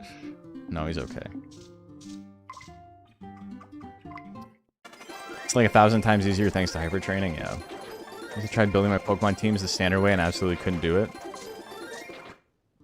The problem for me, and I think it's a thing with a lot of people, is if you spend time making a Pokemon and then you realize like the specific EV spread you have or like the specific loadout you have or whatever doesn't really work, it's a lot of time and energy spent on a thing that like you can't use, right?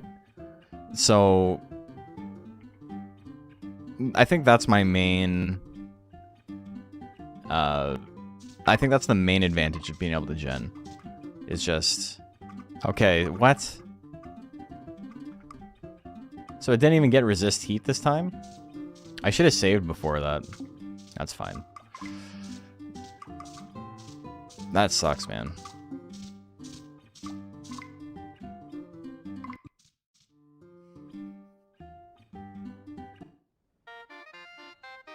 I'm gonna have to get resist heat at some point. But if he gets it at an old age, that's okay too. I might re-roll for that later. Resist cold is like completely useless, because like I said, there's only one ice attack.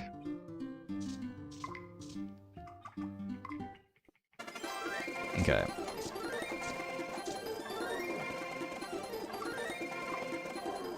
That was a really low roll on the great. I probably should have re-rolled that, but that's fine. That's why I only climb on cart when I know I'm satisfied with my EV spread, yeah. Zero speed and attack IV is terrible. It's rough.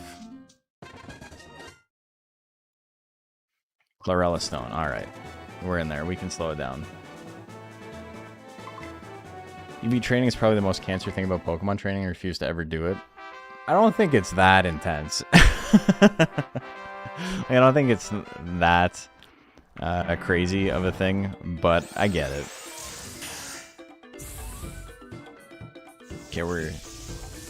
We're Tiger Forcing. Lockdown God did it with both 0 attack and 0 speed, doing raids in Sword and Shield, and boy howdy is it nice. That's sick.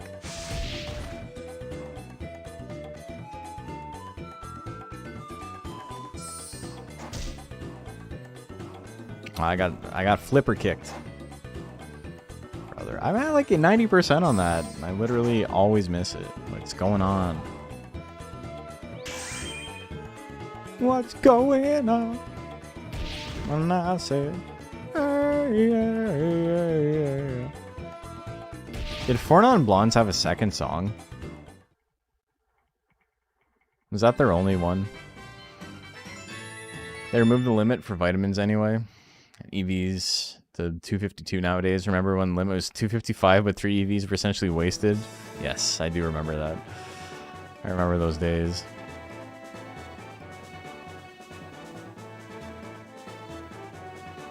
Okay, who do I gotta fight next? Turkey? No, Kokomo. He gave up. Kokomo didn't want to go, that's what I'm saying. Kabla Khan though? I gotta fight the Golem. Unsurprisingly, the mechanic introduced in Gen 3 is one of your faves. Stat experience in 1 and 2 is more annoying on paper than it actually was in practice. Like, it took a while, but because it was so easy to just dupe items in those games, you could just give your monster like 1,000,000 proteins and 1,000,000 HP ups and 1,000,000 carbos and stuff.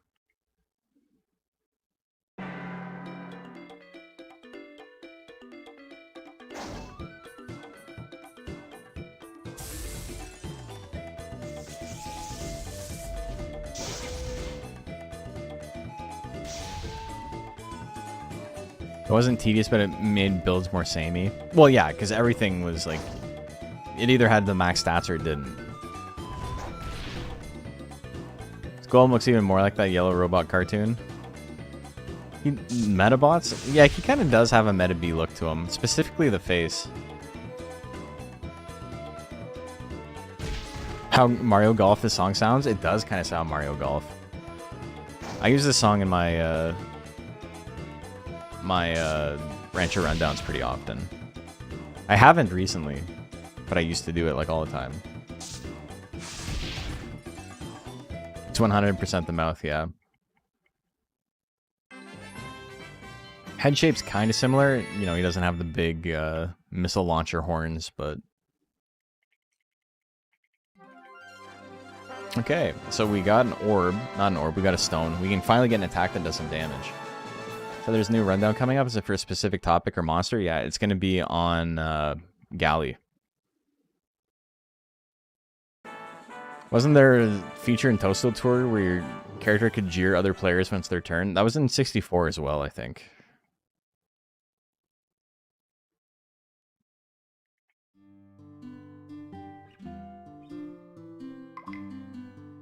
I thought it was being made fun of. You were. Been climbing with the Sand Team on Showdown the past few days, and it's been fun. T-Tar, Excadrill, Houndstone, Volcarona, Como-O, Rillaboom. Is that singles or is that VGC? That sounds like a VGC team. Have you seen the latest trailer for Wilds? Nothing much new other than the new Spider Monster. Spider Monster looked cool, though I am going to say this. As much as I'm going to play the game and I'm sure I'll enjoy it, the monsters are starting to look a lot less like Monster Hunter monsters to me. I think the spider looks sick as hell, but it looks like something out of that Wild Hearts game. It doesn't look like a Monster Hunter monster. IMO. Don't shoot me. It does look sick as hell though. I think the monkey with no face kind of threw me for a loop, and I've just been in like kind of a... I don't know how to feel about this design phase. I like the froggy.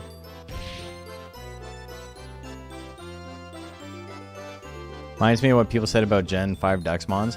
It's one of those things where it's like, I'm fully, like, I'm cognizant. I have the self-awareness to realize that, like, thinking like, oh, this thing doesn't look like old thing is like, you know, kind of stupid. But I do think it looks good. What's the name of the monkey with the anteater nose? Volvidon? It's not a monkey. That's the anteater, though. Monkey with the anteater nose from far. Oh, Kechawacha. Yeah, Kechawacha, yeah. I loved his armor set. The Kechawacha armor set was sick. The Sun Wukong. You got the drip going. How's tonight going? Hey! Matt, how are you doing, my friend? Okay, so we'll try to get Tiger Charge to the next level, and then we'll level up Tiger Combo, I think.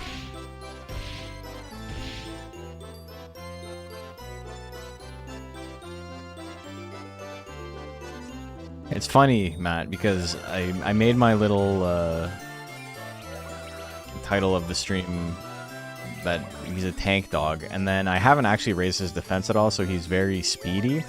But despite that, he's doing his best to be a tank and just not dodge a single attack. Jiren Kechawacha armor had the Bancho theme. Oh yeah, that's right. Okay, I forget where it was. It's not here.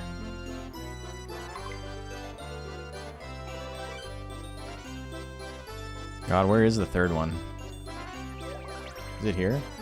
It's in this area. I don't want to fight you. Couldn't get into Monster Hunter, sadly. It's a specific type of game. Is that just like a stick stuck into Plant's head? I don't know what's going on there, but we get to see new attack Taiga combo. Pew pew pew. Oh. He's dead. He's dead, Jim. Rachna Kadaki was also sick. I think my problem with Rachna Kadaki was that the fight was not difficult and it took 1 billion years. That's like... Why'd they give him so much HP?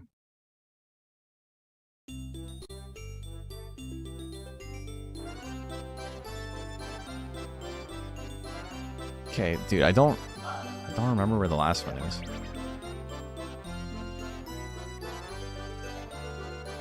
Like, why was he tankier than, like, Uragon and shit, right? Like, do get a lot of part breaks. That's fair. Okay, speed up, cool. I don't know, I don't remember where the third one is. That sucks.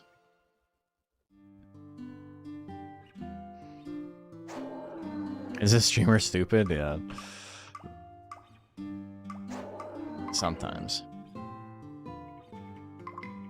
Yeah, I mean, I made Hammer too. It was fun being able to do the Sonic Spinball into him, because he would be able to hit all the hits on it. But other than that, I don't think it was that fun of a fight. It took forever. Wing Ornament. We can get Wing Ornament.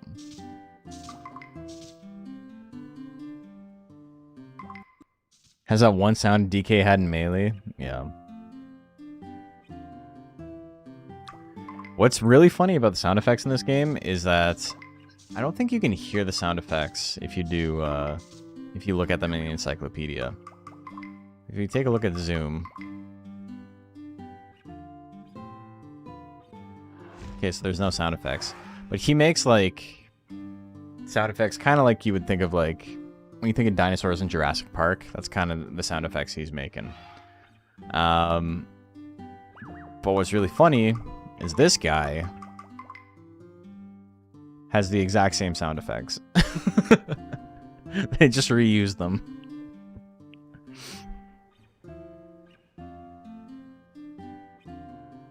There's slight sound effects, you can hear them.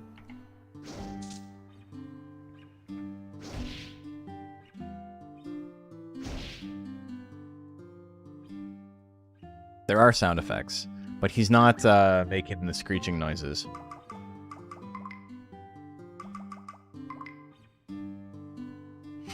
There's like whooshing sound effects. Oh, he makes them. Yeah.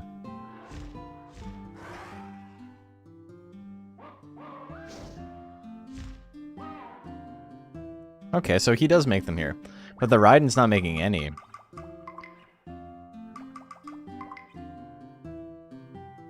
Okay, if we're here, I gotta show off all the Raidens. Raiden, they all look very different, and they're all like 10 out of 10. Right, Pen's great. Pelagoon.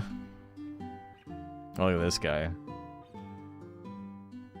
He's doing the... He's mewing. He's... What? See, I can do it.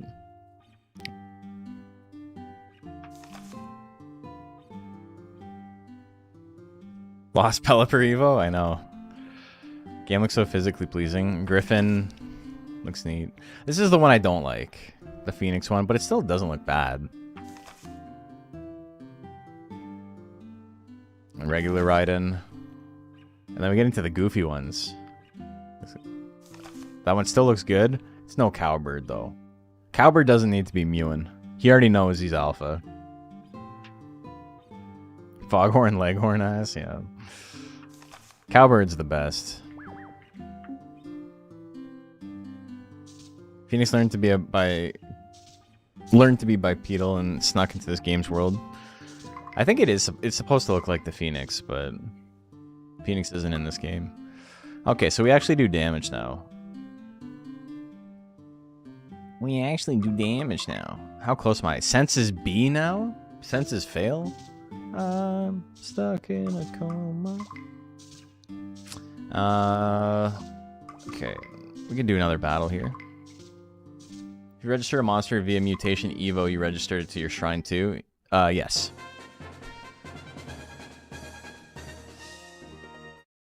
It actually gets a little icon.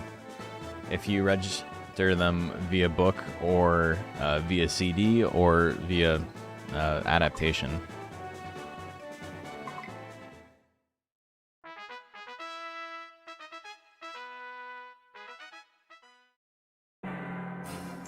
Trumpet Rush. I love this character so much, man. Shame I gotta kill him.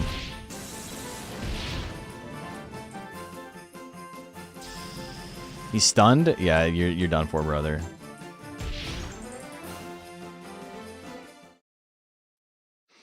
Nice catch, Blanco. Falcon Man used to be a favorite of yours? Yeah, he's really cool.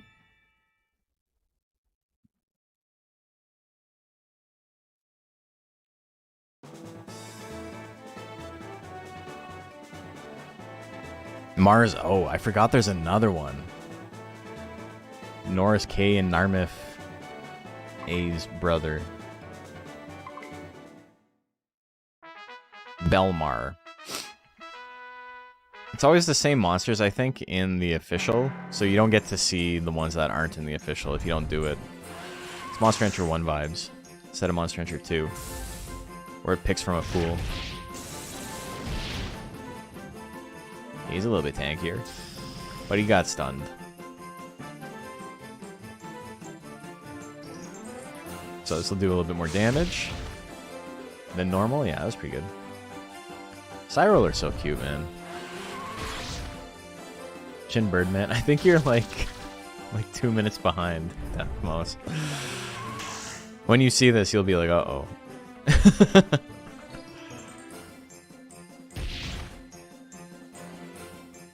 I also like when he gets knocked down to get KO'd, he opens his eyes for a split second and then he closes them again. He's like, oh, okay.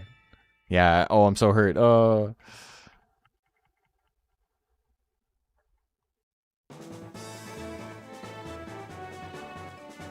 Zephyr again. This freak again. He's just got speed and power. Armadillo 1 is one of the guys I'm interested in raising for the tourney. The desert one, he's pretty cool, yeah. I think I could survive a rocket punch in real life. Okay, well that was a good waste of my guts. Let's get Tiger Force up. You can at least tank the hit.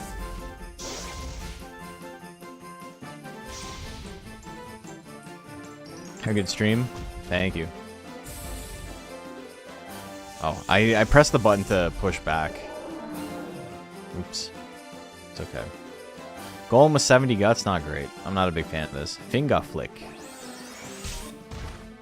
Cool. We're still alive, though. We're still hanging in there. Okay, it's a little bit ass that we got hit by both of those back to back. Okay, we have the guts lead now. Finger flick is wild. In Monster Rancher 2, it's one of the most broken attacks in the game. Dude!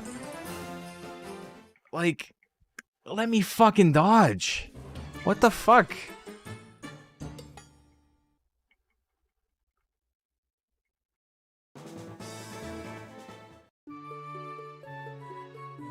If I didn't get hurt, I actually don't care. It's fine. We'll just keep going.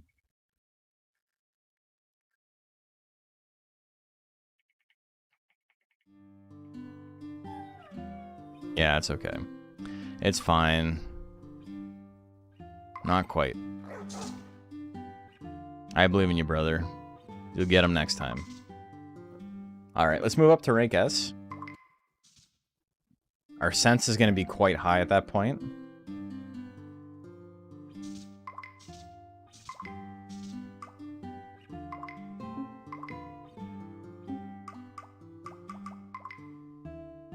Yeah, we're going to have an easy time leveling up attacks now.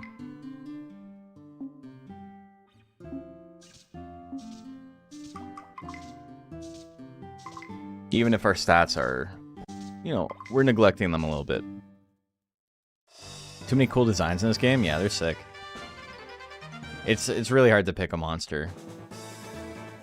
The more I play, though, the more I maybe don't want to play Tiger, though. I was like, oh, this will be a good build. But, damn, I don't know, man. I'm getting rocked. And also, Tiger's Guts regen isn't very good in this game. Like, it's fine. It's above average, I think. But it's not, like, as good as it is in Monster Rancher 2. So I was building him with, like, assuming that was the case. But it's not the case.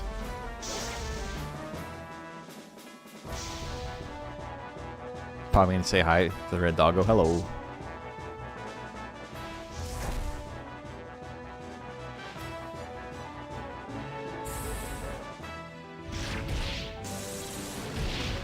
Okay, we had a huge guts lead. Still wasn't enough to kill him. Oh, that's crazy. Ooh, killed him through tough skin. Hell yeah. Why is Krabby G on the right just named Gabriel? I don't know. Some of the names are just names. And some of them are Narmif K. Full Remote. Full Remote's a good name. Arkford.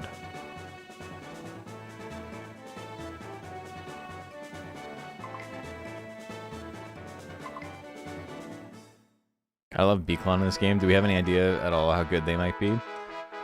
Probably fine. Weird dichotomy of very expensive attacks, but extremely fast guts regeneration rate. Also, where's Zilla? Unfortunately stuck in Monster Rancher 2.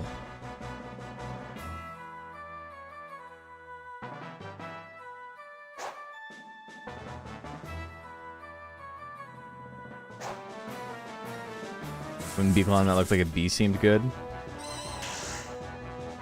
Again, like, we don't really know what's what in this game. We don't have a great list. We know, like, Hanger and Mew are both, like, extremely powerful. And then after that, it's just a big question mark. Find your pin explaining how to emulate this game so I can get raising. I mean, it's in the Discord. No mas. I didn't need to go that big for the second hit, but we'll take it. Crazy how good this game still looks? I know, man. It looks awesome. Zilla ever make it to line? Yeah, it did. Is Nessie so cute? Lesion's one of my favorite monsters. For sure. Monster Rancher 3 added a lot of monsters that I consider like some of my favorites. Like Poncho, obviously, and then Momo, Lesion are up there. Cowbird specifically. Oh, he's got a little bump on his head. Look at this guy. He's stealing my whole flow. Look at that. You'll do Beacon or Mogi or maybe a Golem. Mogi's really good too. Mogi's really, really good against slow guts rate monsters. He's got like some insane withering stuff.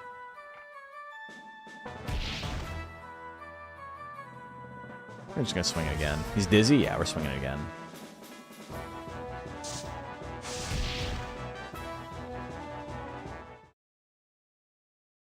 So in slot 2, I have an attack that stuns and an attack that dizzies, and they both lower the opponent's speed. But stun also lowers their damage dealt. It means they take more damage as well. I think arena movement speed goes down as well. I want to play video games. Hey, Macho Cheese. Thank you for the gifted. Very kind of you. I gotta change the way that looks, because you can't ever read what it says. That's since I switched to the Twitch notifications. They just don't work. Like, they work, but they don't look good. Okay, can I not lose to Zephyr again, please? Mogi is the Withering King, and I think that's kind of cool, yeah.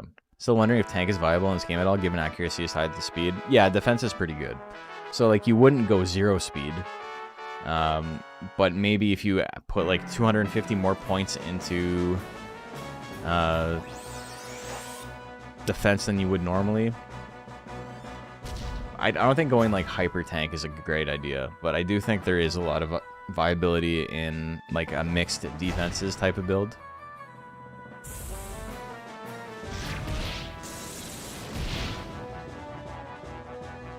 Alright. Got him there.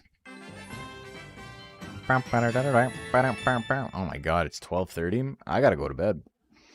I didn't realize how late it was. This was a lot of fun. Okay, so I think tomorrow we're going to be maybe finishing this guy off. Any viable max speed and defense builds? You probably wouldn't go max speed and defense. You have to give up a lot of damage at that point, so you would be focusing on withering and recovery. That's like the only thing you could do, really. And doing damage is almost always better than trying to play out to a second victory condition.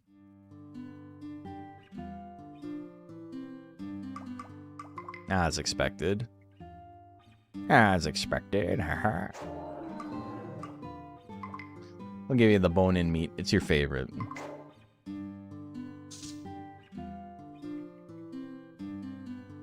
Okay.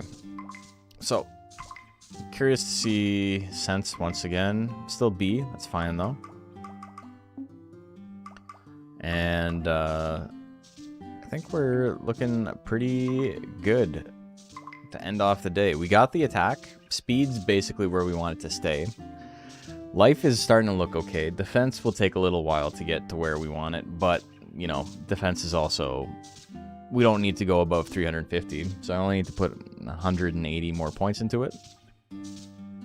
Power we want maxed out to 950. But yeah, like I said, because I'm having a hard time getting traits on him, I don't think we're going to end up making this guy the guy, you know? I think keeping Tiger Force, if I want Tiger, is the play. I can, if I inherit something else though, I can inherit the level as well. And you can always go get another Aurora Orb. I don't know. Either way, we got decisions to make, but it's going to be a little while before that tournament anyway. It's like 3 weeks, so plenty of time to figure out what it is I want to do. And either way, I got to raise a Tiger, which is a monster I've never raised in Monster Rancher 3 before, so pretty sick. I'd have to hit up Lexi, see if they know it's good. I think Lexi is probably going to tell you exactly what I told you. Aurora Orb. Alright. Let's rate it a channel. Who are we following? Who's streaming? Okay, a lot of people. Monster Rancher?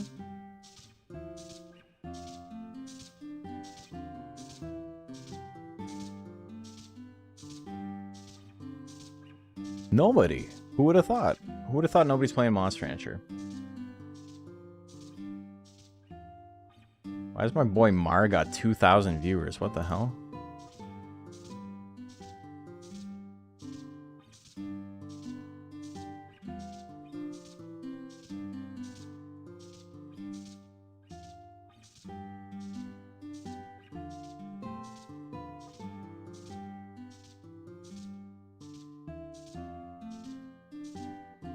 Wow. Yeah, that's Ty Tuesday's plan.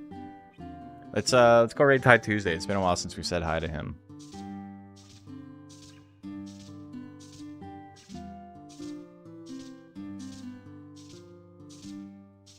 All right. Hope you guys had fun. We will be back tomorrow. I'm probably going to be doing this exact same thing once again. And until then, hope you have a good night. I'm going to go get some sleep. Maybe make myself a sandwich before I go to bed. And yeah, I'll see you then. See you guys.